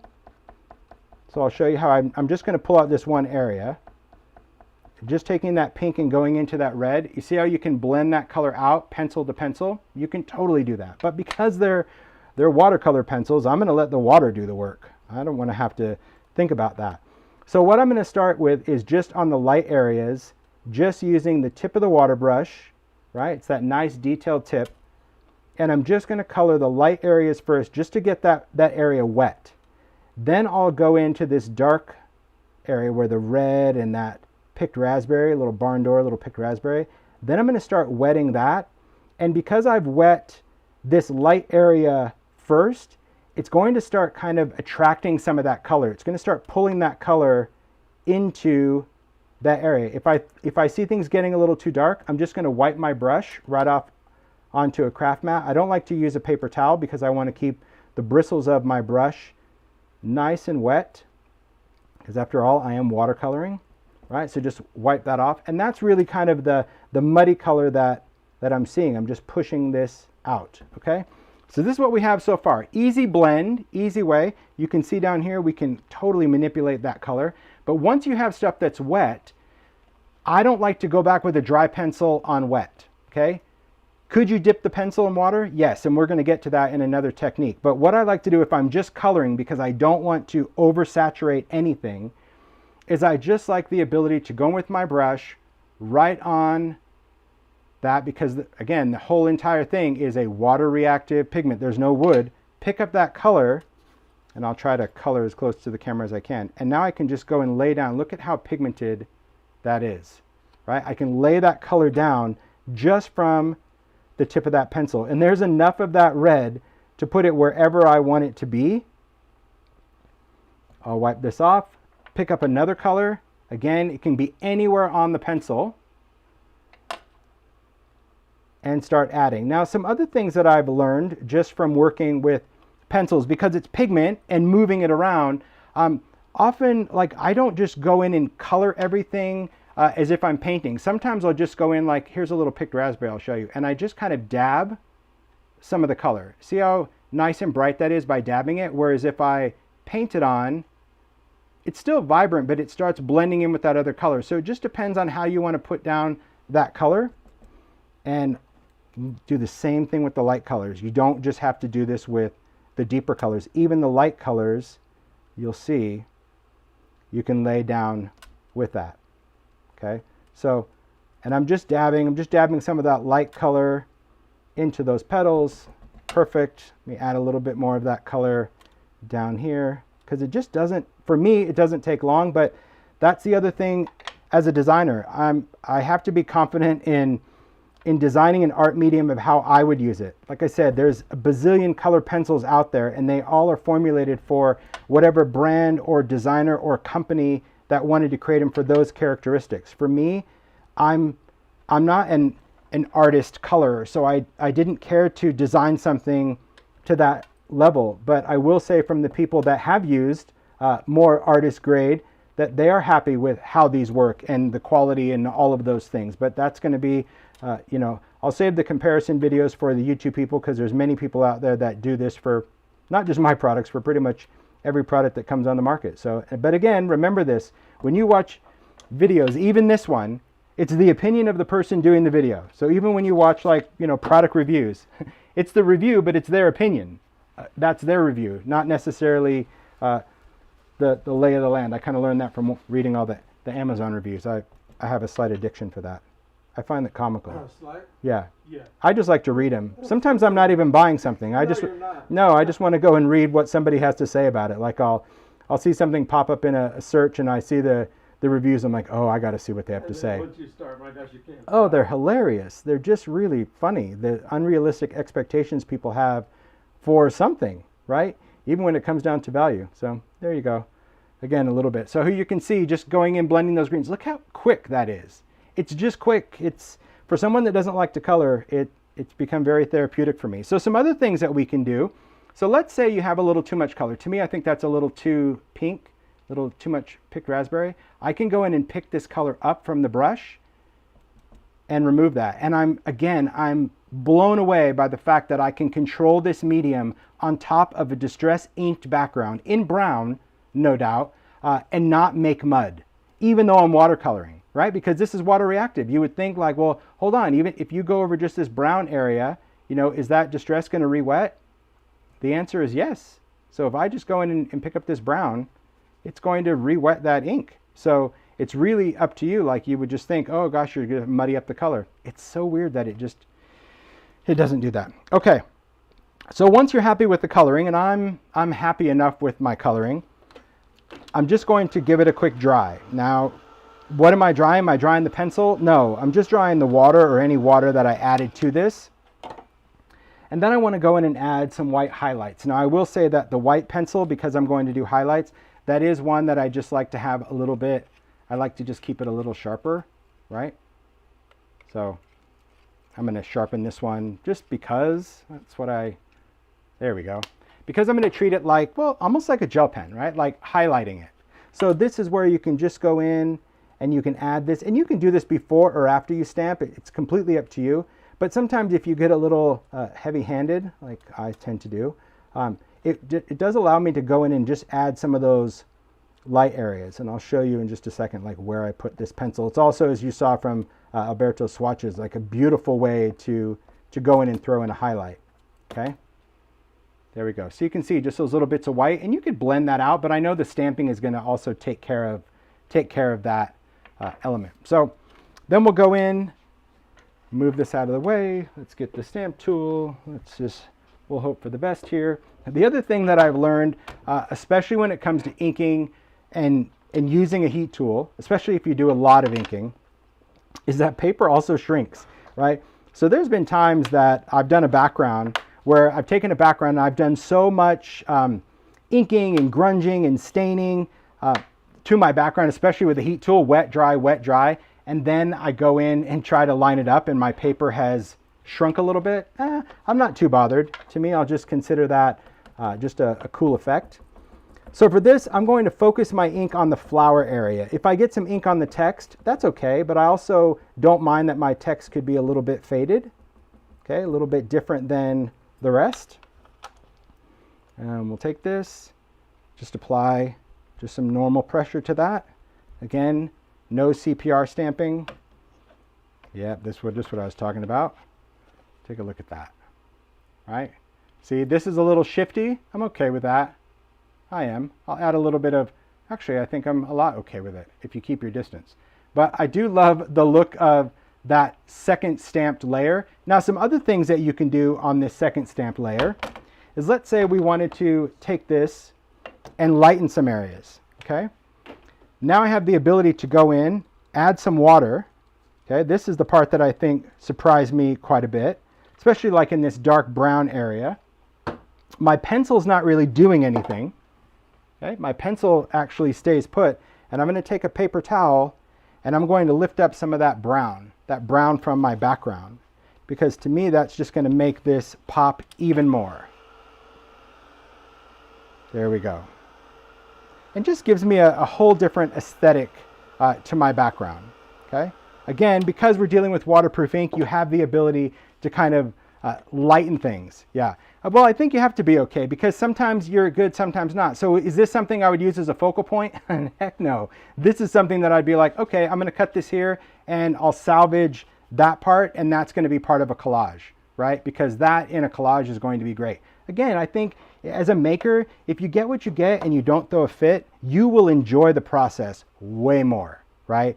Words of advice that I got from Mario early on was just to get over yourself. And it's a hard thing to really grasp, but once you do, sometimes it's going to be perfect, sometimes it's going to be a little not what you want, but if you get over yourself, everything you do has value because you put your time into it, and time is valuable. So you still have the ability, don't spend all the time like saving this, just be like, okay, that one's cool, but I'll probably cut that and use it as a collage element. Oh, look at that, that's going to be beautiful. You wouldn't even notice, because you notice that more than you notice that. So that to me is my salvage piece. I might just, tear the edge of this collage piece, ink this and put it on a card, right? Go in with your Distress and, use a blending tool, and before you know it, zippity-doo, you're back in business, right? A little ink on there with a blending tool, and then because we have a water brush, we have the technology to really squeeze out some water and go right along that torn edge with a water brush after you ink it, and just let the Distress ink do its magic, right? And then once that's blended, I just take this and just run it right along the mat, and now you have this really great torn, tattered, burned edge. Dry that, put that on a card. Look at that, saved. So those are things you got to remember also about any type of making. Making should bring you so much happiness. Just the fact that you have the ability to play. Okay? So let's talk about some other things. Let's talk about some other ways of coloring, and we're even going to talk about stamping as well. When it comes to the pencils, I think if you get these Distress pencils, understanding a woodless pencil and its makeup, its characteristics is really important to embrace yourself with. So I would start with like maybe with a sheet of watercolor paper and play around with this medium. Because I wanted a pencil that would have the ability to sketch a line. I want something that even if I had a sharpened version, so this is the same color, right? I could create any type of detail lines that I want, or I have the ability, I can hold it at an angle and I can do some shading, right? Again, why if you wanted to like peel off the edge, you would have the ability to shade and color with your pencil. But if you lay the pencil down heavy, and I'll show it like on the textured side, okay, you're going to get this little bit of like pigment dust. I'll try to do this on camera. There you go. You can kind of see it because these don't contain any wax. So all these little pigment particles, for people that are like really want high-end colored pencils, this would drive you crazy, right? Because most of the time they put binders in colored pencils that when you color, it keeps everything go down really smooth and you don't get these. I wanted these because to me, this is going to make the water reactiveness a little bit more unpredictable, and I like that. But if you don't, you can just flick those off the surface, right? So if you're coloring something down and you don't like those, just get rid of them, okay, before you do any blending. But they are there by design because, again, when I'm doing, this type of coloring, any of those little particles that start mixing, even outside the line, I'm going to be okayed with. Again, it's all about what we have and what we wanted to achieve. So let me go in with my brush just to show you how well this just wets out and just how intense and how highly pigmented these are. There's a lot of color in these that you can keep blending out, and you can keep pulling color from the back and just keep going and going and going and going with a color, right? The beauty of blending with your pencils, okay? But they work on other things besides just ink, and I want to be very clear that when you're playing around with pencils, give yourself that learning time, that learning curve, because this is a new medium to me. For those that have followed me for years, you haven't seen me just crack out some pencils, right? But I knew because I had ink and oxide, I knew that the only medium that was going to be really versatile between both of these inks was a pencil. So I needed to learn about pencils.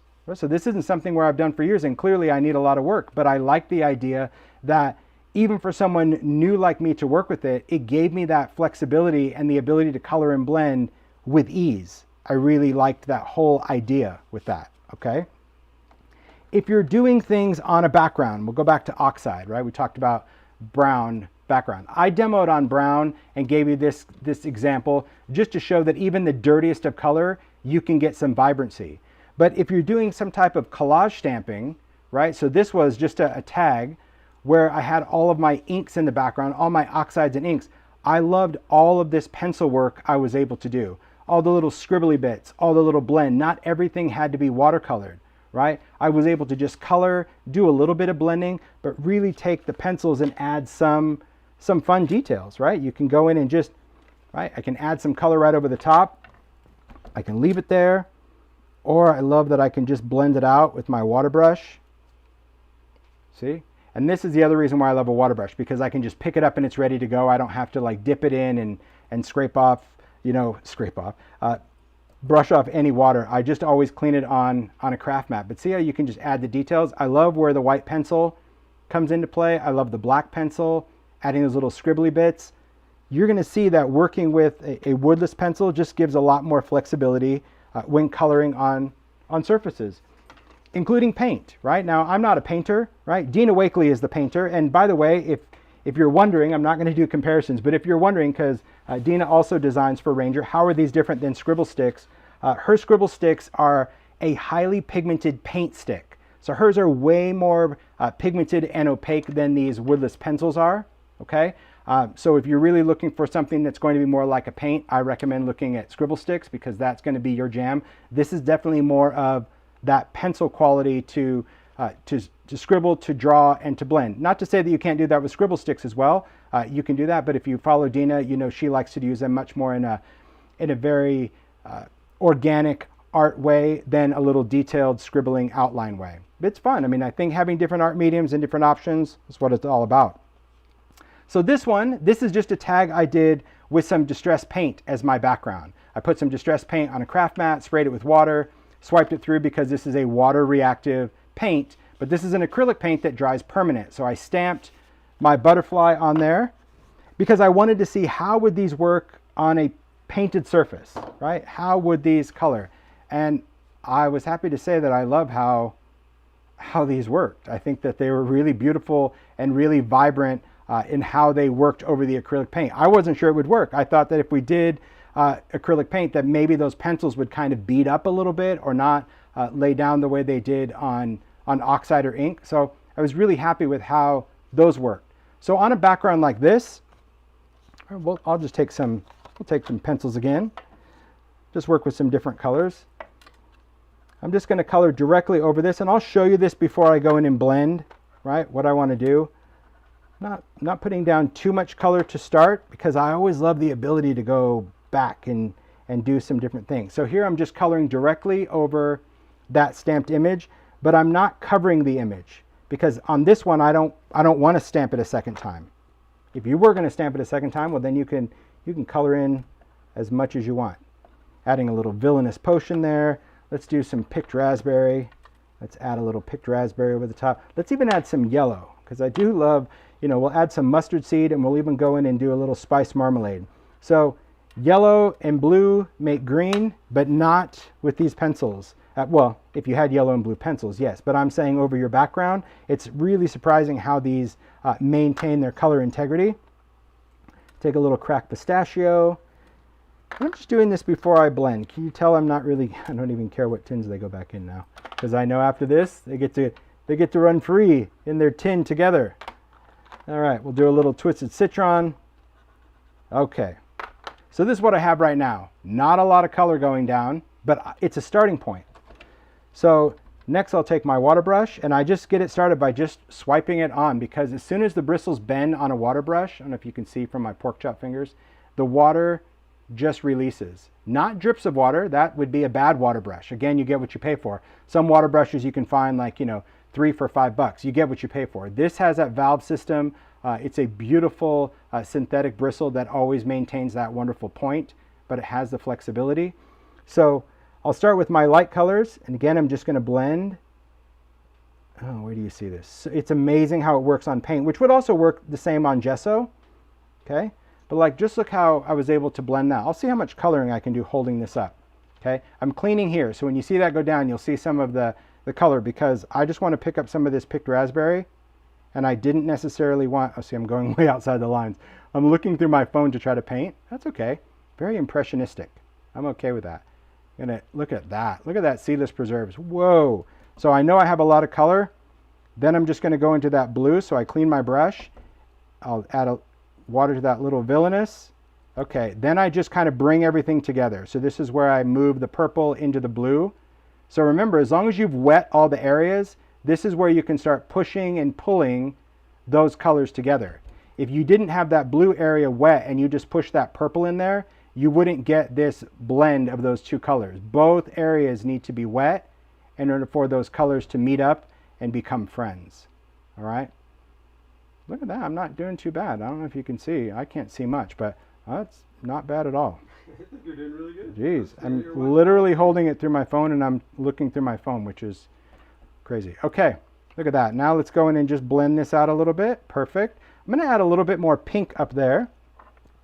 So now I'll just take the water brush and go directly onto, again, the benefit of woodless, right? I'm not dealing with just a little tiny lead. I've got the entire thing to load up pigment onto a brush. And then I'll just add a little bit of pink here first. So I'll get a lot of that pigment off my brush first. Then I'll clean it. And then I'll just pull this away to fade it out, right? Because again, highly pigmented. So if you just started painting with everything, then you're going to have pigment everywhere you don't want it to be. Okay, I'm good with that. I'm just going to dab that just to kind of blend it out a little bit. Ooh, look at that. That's prize ribbon. Did you just see that little explosion of blue right here? And I say that in the best way. Prize ribbon, little cracked pistachio. See that little pop of green? It's amazing how those colors just maintain their integrity, right? Oh, so good. Yeah, I just saw a comment. I would love Uncharted Mariner as a pencil, but it is not. It's too new. Okay, we're going to dry this because I'll just talk about how we kind of did the grungy effect. Maybe you haven't used paint much, so this could even be a little lesson on a distressed paint background.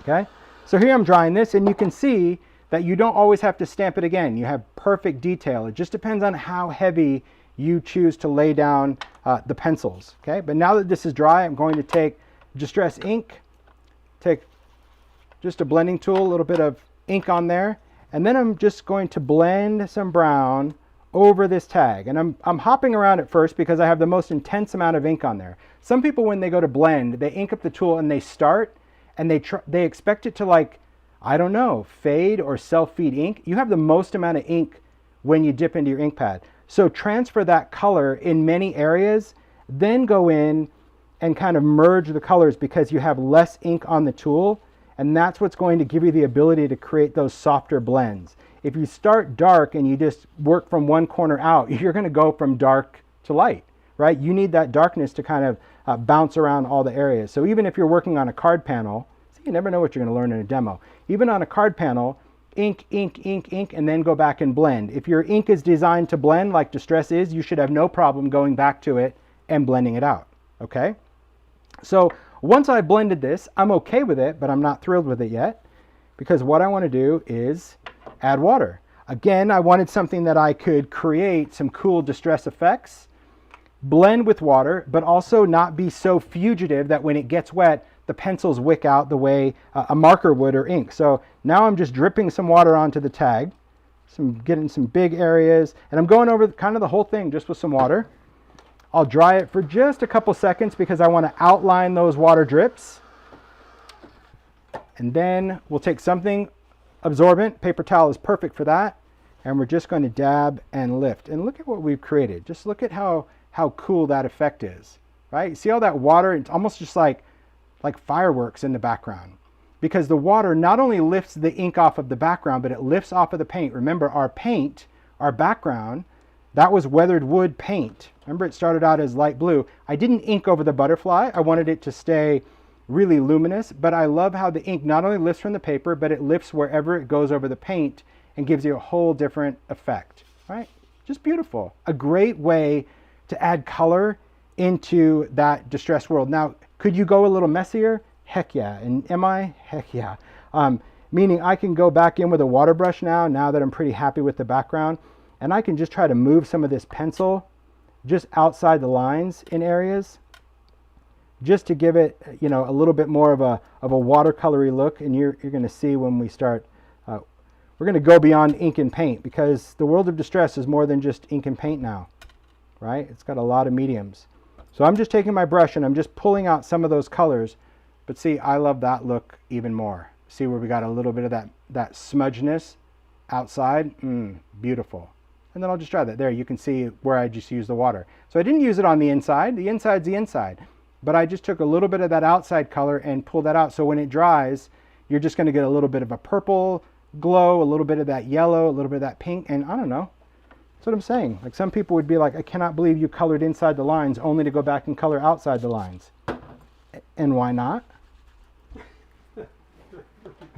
Because you do you. I like this look. To me, I just think that is fun, and it also allows your creative mind to get over yourself, to know that, like, wow, look, when I colored outside the lines, heck yeah, I love that. And see that little line that it created because it pushed that brown? That's really, really good.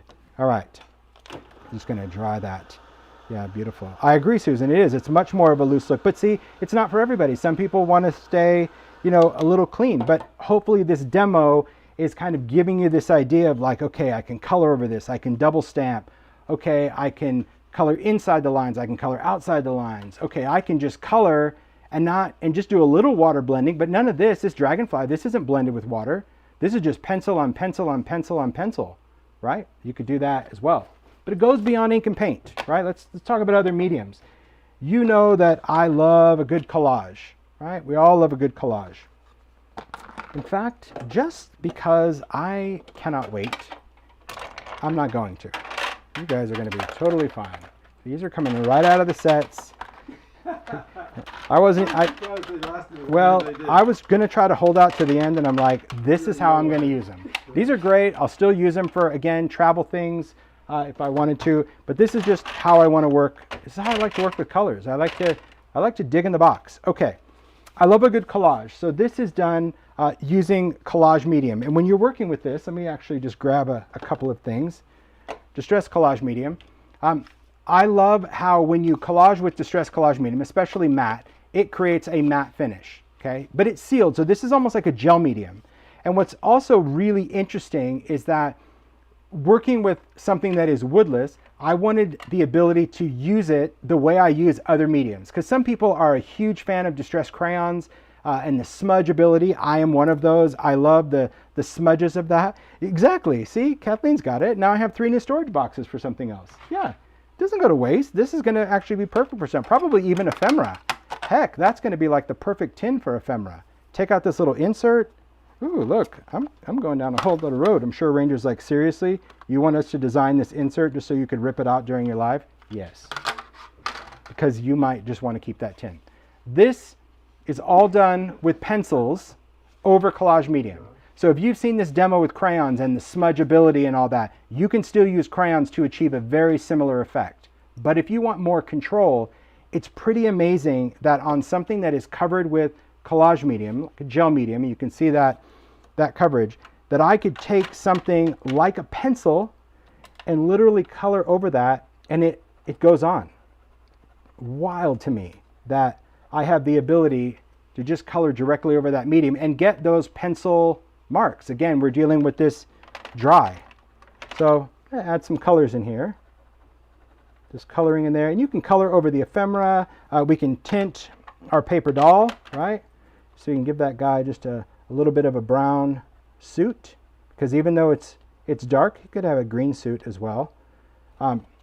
See, we can still add that. We're gonna do some blending. We're gonna add that. I will keep them going the same direction because that would drive me crazy. All right, let's add some seedless preserves, little fossilized amber up here, because I know that yellow and purple are going to make a lovely shade of brown, which is going to make me happy. A little bit of red. Okay, and even over here on the ephemera, I'm going to do that. Okay.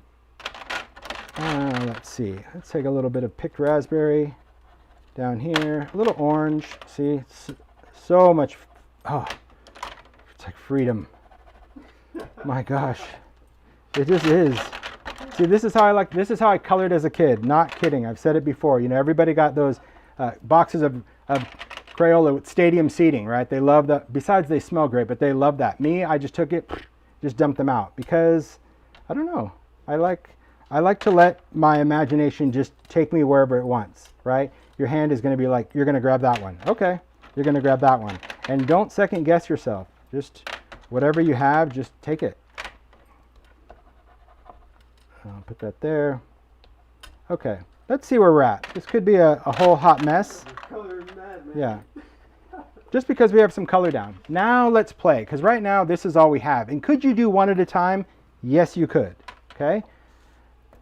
But I'm just going to choose to start blending my color, because now I can go in with the brush. You can take your finger if you want to move it around, but for me, I just like to take my brush and move that color. I'm just going to pull that color in different areas, just dissolving that pigment, getting that into another area. And as long as you're kind of cleaning your brush, you can really treat this almost like a colorful puzzle, if you will, right? So you can pull some of that color, like that purple, into the yellow, that little fossilized amber. Yeah, you can make that little transition right there. But you can also just clean your brush and keep that yellow clean, right? Or just by adding a little bit of that, I can fade into green. And just like before, we can go back and add some color. And I don't want to blend everything out. right? I want to have some areas that are going to remain highly pigmented and some areas that are a little less. And you can build this up. That's the other thing to remember. So if I just took this area right here, I'll just show you, and you just mixed it, would it turn to mud? Yes. If you get too much water on this, would it start to bead up? Yes, because collage medium is also a waterproof sealer, go figure. So blending with water, it's really amazing how the pigment actually sits on something. But if you get too much water down, see how it just starts to repel everything? Because collage medium is waterproof, right? So it's just one of those things that you kind of get the feel for moving your color around enough, but how much water is enough, and then moving on. Because we can dry this with a heat tool and go back and add layer upon layer upon layer as we want. But yeah, you can tell I have a habit of the dismount, because the dismount, just wiping off that color is really going to keep you from just constantly making mud. If you don't clean that brush, you will make mud, but it still shouldn't limit you from letting some of those colors get to know each other a little bit, right? Have a little play. And do you have to wet everything out? No, you don't. Will I? Sure, because I can. Okay, so now that we have water down here, we need to take a pencil. Could you go back in and do this? Yes. But the other nice thing about having a woodless watercolor pencil, and watercolor pencils do this, is that we can take a color, we can dip it into water, and it's not going to turn the water color, which is really strange, right? You can just dip it, it's not going to do that. But you see that little shine that it puts around? That's why I wanted to do that sticker versus paper. When you lay down the color, you're putting down pure pigment, water reactive pigment. So you could then go in and add color, and it doesn't stay wet forever. It doesn't change. Let me get a piece of cardstock just to show you. When you're, and I'll even take something a little darker just so you can really see this. Yeah, I'll do this one. Little prize ribbon. Okay, I'm going to take prize ribbon. So if I were to draw this out, it's going to look like that. That's just drawing from the pencil. If I dip it in water, okay, and you just a few seconds, doesn't take long at all, right? Pick this up. Watch how much color this is going to put down. What? Yeah, water reactive. But this, I'm going to try, again, I'll try to draw in there. It doesn't change the viscosity of this pencil. It's still a pencil. So this water doesn't make this get all soft and gooey. It's still a pencil, all right? It just means that when the water is on the outside of that pencil, that's where it's reacting the pigment. Does that make sense? I hope it makes sense, okay? That's where you're going to get a lot of pigment off of that, because essentially that water reacted that pigment transferred to the surface. And could you then move this around? Sure. You have a lot of pigment to move around, but yeah, look at that. You can really get an intense amount of color, or you can just continue to manipulate this color. You have many options with this, and I think understanding those options is what a demo is all about, because you having the ability to just go in and play and not be so worried about, oh, you know, am I allowed to get this wet? What happens if I do? Yeah. Can you dry it? Sure. You could dry it with a paper towel, right? If you really wanted to go in and color, because if you try to color detail, you're going to see you're laying down a lot more pigment. But see, I was able to just amp up this blue right here because I felt like there just wasn't enough. Maybe I wanted to take a little bit of red, and put that right in the water. But see, my water is still clear. Crazy. Crazy, crazy. A little bit of that. Woo, look at that bright pigment. Nice. And I'm using the side. Again, this is the other reason why personally I prefer just to kind of not have them sharp, right? Leave a little bit of that pigment in play. Even add some yellow. Just go in and add some yellow, right? Really add a lot of that, and even go up here with that. Still good versatility with this. So now I got to clean up all this blue, because I know I had a heck of a lot of blue from that. And I'm just going to go in and just add some of that, just move some of that brown in his suit. I love how the pencil also will grab onto any brush strokes you have in collage medium. That's kind of fun, because I like that look. And let's just dry this real quick, just to kind of see what it is. Just to see what we have. Now these are always going to be water reactive, right? So you have the flexibility to go in and build on this as you will. You can remove color if you want. You can add color if you want. It's completely up to you. Yeah, I just saw someone say you can sharpen them over paper and just use the pigment to create some effects. Yeah, you can. The fact that it's woodless, you can do a lot of stuff with those shavings if you want. But this is kind of what we have from a blend factor right now, right? And the pencils are dry. But if you wet them, you can get them to move. But see, they don't smudge like a crayon. A crayon, we'd be able to do some smudging. They don't. These are designed to be water reactive. You can still see where it's wet here. So I like that I can continue to build and build and build and create color intensity up to this. And as long as an area is dry, let's just say, you could go back in with a color, like here we have some Twisted Citron, and you could just add that color, that little bit of green up there, and you don't have to blend it. You can just leave it as is.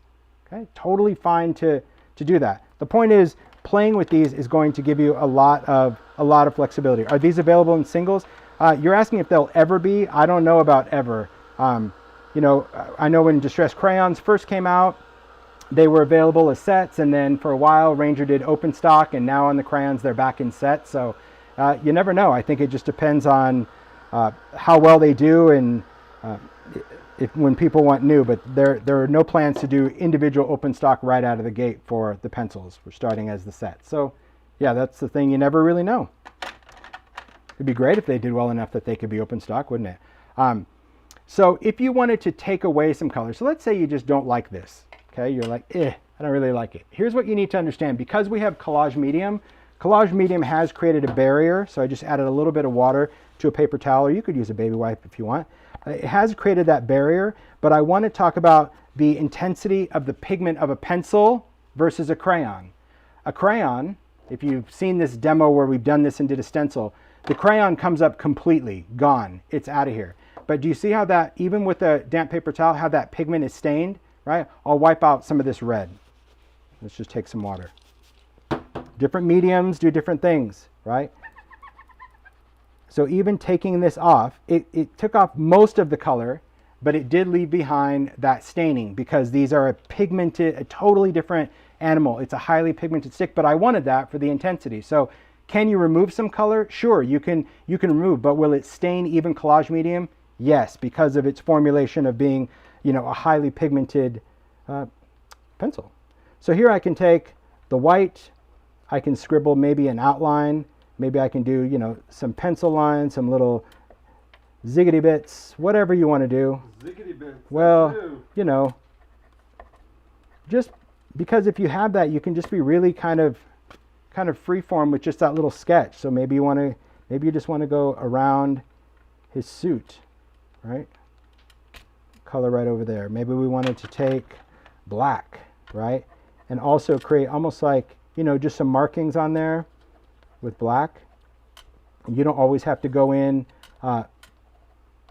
and watercolor that out. You can just add some markings on there just to create that effect because they're pencils, they're done, right? You don't have to wet them. You don't have to have anything dry. It's not a crayon, but I love how that white could sit on top of things and just create a cool collage effect. A very, very fun thing when you're working with these. These do not contain any wax, so they are not heat reactive. I saw someone say, what about the heat? It's pure pigment, so it's not soft, it's not going to melt. This is not something that you could melt with a heat tool. It's a pencil. So that's important to know as well. All right, let me clean this up and we'll talk about something else. Obviously, stamping, right? Because that's another thing that I think the pencils have opened up that crayons, at least the Distress crayons, couldn't do, right? Don't do. But yeah, a lot of fun over Collage Medium. So use these like in junk journals, mixed media, all of those things. Very, very, very cool. All right. So stamping, right? When we first launched Distress Crayons, right? Remember, crayons were in 2016. A lot of people were asking about how these compared with things like gelatos or other water reactive pigments because they do have a very similar, you know, smooth viscosity to those. And while they have some similarities, they have distinct differences. Distress crayons, as you guys know if you've used them before, they have a smudge time, but they also dry, which means that once they're dry, they won't move with water the way other things will. So when people try to take a Distress crayon and color onto a stamp and spray it with water and stamp with a crayon, you cannot stamp with distress crayons, at least not well. Some people try to challenge that theory. They're not meant for that, and they don't stamp well at all, okay? Because I didn't want them to. I have inks and stuff for stamping, and also crayons to me, because it's pigment, it was a little bit more murky and muddy, so I didn't think they would layer well with stamps because they're so pigmented. But pencils, watercolor pencils, were very similar to a marker, and we know with markers we could color on a stamp, breathe hot breath on it, mist it, and stamp with them. So I'm like, okay, let's see how we can stamp with them. And there's many different ways to stamp with watercolor pencils. These aren't the only ones that do that. So by any means, anything that you see in this demo, it's not like these are the only ones that do it. I'm just sharing the properties of what I wanted to put into this pencil. What it has going for it really is the palette, the size, the design, and the formulation of how it works with inks. But I'm not saying by any means it's the only one that does it. When it comes to stamping, same thing. I'm going to take a stamp, I'll put it on a block, okay? There's many ways to approach this. Some people like to spray their stamp first with water. You could totally do that when you wet it. That to me just has a lot of water to it, but that absolutely works. Or you can just work by dipping a pencil. Either one is going to work. It's just going to determine whether you want it to do, like, these are done by spraying the stamp with water first. So you can see that the colors are much lighter. These are done the way I'm going to show you, which is coloring directly on a stamp. So again, no right or wrong. It just depends. If you want more intensity, right, then you might want to go direct to stamp. And if you want it to be a little bit lighter, maybe even a little cleaner, you can spray your stamp first with water and then go with dry pencils. All right, so watercolor paper. I'm working on the smooth because I'm stamping, but you could try with different things if you want to. Let's take, I said if you want to, like I don't recommend it. You can try if you want to. There you go, that's a little more confident. Okay, let's take our pencil. We're just going to dip it in water again, just a few seconds, and then I'm just going to start coloring onto the stamp. And you can see this is another nice thing about having just that exposed edge, right? By having all of that edge of a woodless. And once it dries, you're going to see it's not going to transfer color anymore once there's no water. So as I'm coloring, I'm also kind of rolling the pencil, so I have that watered pigment. Could you go back and dip? Of course, you can go back. These are one thing you can double dip on, right? So you can apply that color. If they're wet, I don't recommend putting them back in with general population, because you know that is how you could transfer color. If you put a color next to a color, then the next time you pick up, say, a green pencil, your red might have transferred if it was next to each other. So just keep that in mind. Just let them dry, or you can wipe them off with a paper towel if you want. But again, I'm just dipping and coloring. You can see it keeps the stamp fairly wet. It's quite nice. Comes to that. I don't think I want blue though. There we are. Dip these in there. It's just about fun. And not every color is going to show up, but who cares? Just add it. Maybe it will. Maybe it'll surprise you. Maybe it won't. Ooh, but I know this will. This is going to be good. A little twisted citron. Do they work on photopolymer? They work on photopolymer-ish. As you know, for those that use clear stamps, you know, not everything is clear stamp friendly. I would say play around with it. I will also say that if your clear stamp has some archival ink on it, some residue where your stamp is a little bit primed, you'll have, I think, better luck with it. So see how these colors are transferring? Don't worry about it. I'll show you. We can wipe them right off. Okay. Now let's take those colors. Take a little bit of orange on here. Okay. Dip that in there. I'm going to add just a little bit right here, just a little bit in there, just a little bit in there, and I'm looking for villainous. Where are you? Oh, your prize. There you are. There you are. That's going to be nice and dark. But see how my water is still clean? I know it makes people kind of a little crazy. Like, how are you dipping that thing in there and the water is still clean? It just is. Okay. So you can see that the stamp is nice and wet. Can you just stamp it? Yes. But any areas that are a little dry may not transfer. So if you're okay with that, then you can be done. Or you can just give it a mist. So I'm just going to, I just used my sprayer, just gave it one mist of water just to kind of make all that a little bit more pigmented. I'm just going to stamp, lift. Ah, look at that. Now, I won't dry this one right away because I still have plenty of crayon on my stamp. So let's just mist it again. Now I gave it 2 or 3 sprays. See how I was just able to re-wet that? Let's do a second generation. Nice. Let's go in. That was like 3 or 4 sprays of water. Let's do this one. Okay. And we'll dry it.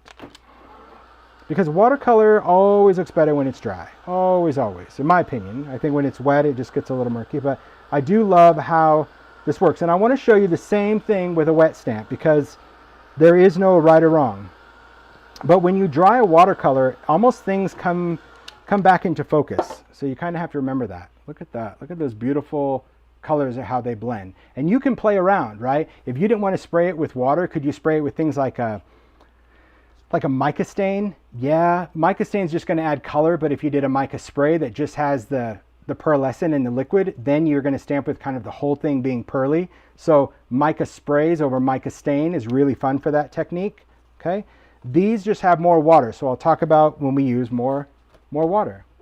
So now we're going to start with the stamp, and I'm just going to spray that stamp. So now it's just a wet stamp. Okay, I'll clean it just so I don't want to feel like I'm cheating. Okay, just going to clean that off. There you go. Just wiped it off with a paper towel. You can still see there was a lot of pigment because, again, the pencils are highly pigmented. Clean them. You're just going to wipe them off on a paper towel. All the color comes off. So don't freak your freak if you get color transfer. Just wipe it off. You know, you could also sharpen it off if you needed to, but they're going to be water reactive. All right, so we'll start with a stamp. We're going to spray it with water. So off camera so you can see. There you go. Nice mist. I will say that this technique also works much better if you have solid areas, right? Solid images. So here I took a dry crayon out of the tin, so you can go in and add your dry crayon. And the reason this is working, you could use wet or dry for this one, by the way. But because this is wet, this is wetting the crayon. Does that make sense? So by having a wet stamp, I could take a wet or dry crayon. If I wanted this, I could still go in and add water, and this is just going to make this even more fluid because it's kind of like wet on wet. So like I said, there's so many options when it comes to, it's what I also love about a new medium. Even if it's a new to you medium, because this is a new to me medium, right? Some people might be, you know, they maybe already clicked off or rolled their eyes like, oh please, pencils, come on. But I think having something new and just kind of playing around is a fascinating way to just play around with things. It opens up, I think, new interest in new ideas. Certainly does that for me. Right, we're going to add a little twisted citron to this area. Ah, yes. Now let's go in. Yeah, a little rusty hinge. Why not? I'm going to take a little bit of that. Oh, did I say crayon? I don't know what I was talking about. Are you following along, Mario? Someone said I said this or that. I'm not sure what I said, but you get it. Pencils. We've been kind of going around with that this whole week, right? Mario's like, oh, crayons. I'm like, pencils. Pencils. All right. All right, so far so good. There we go.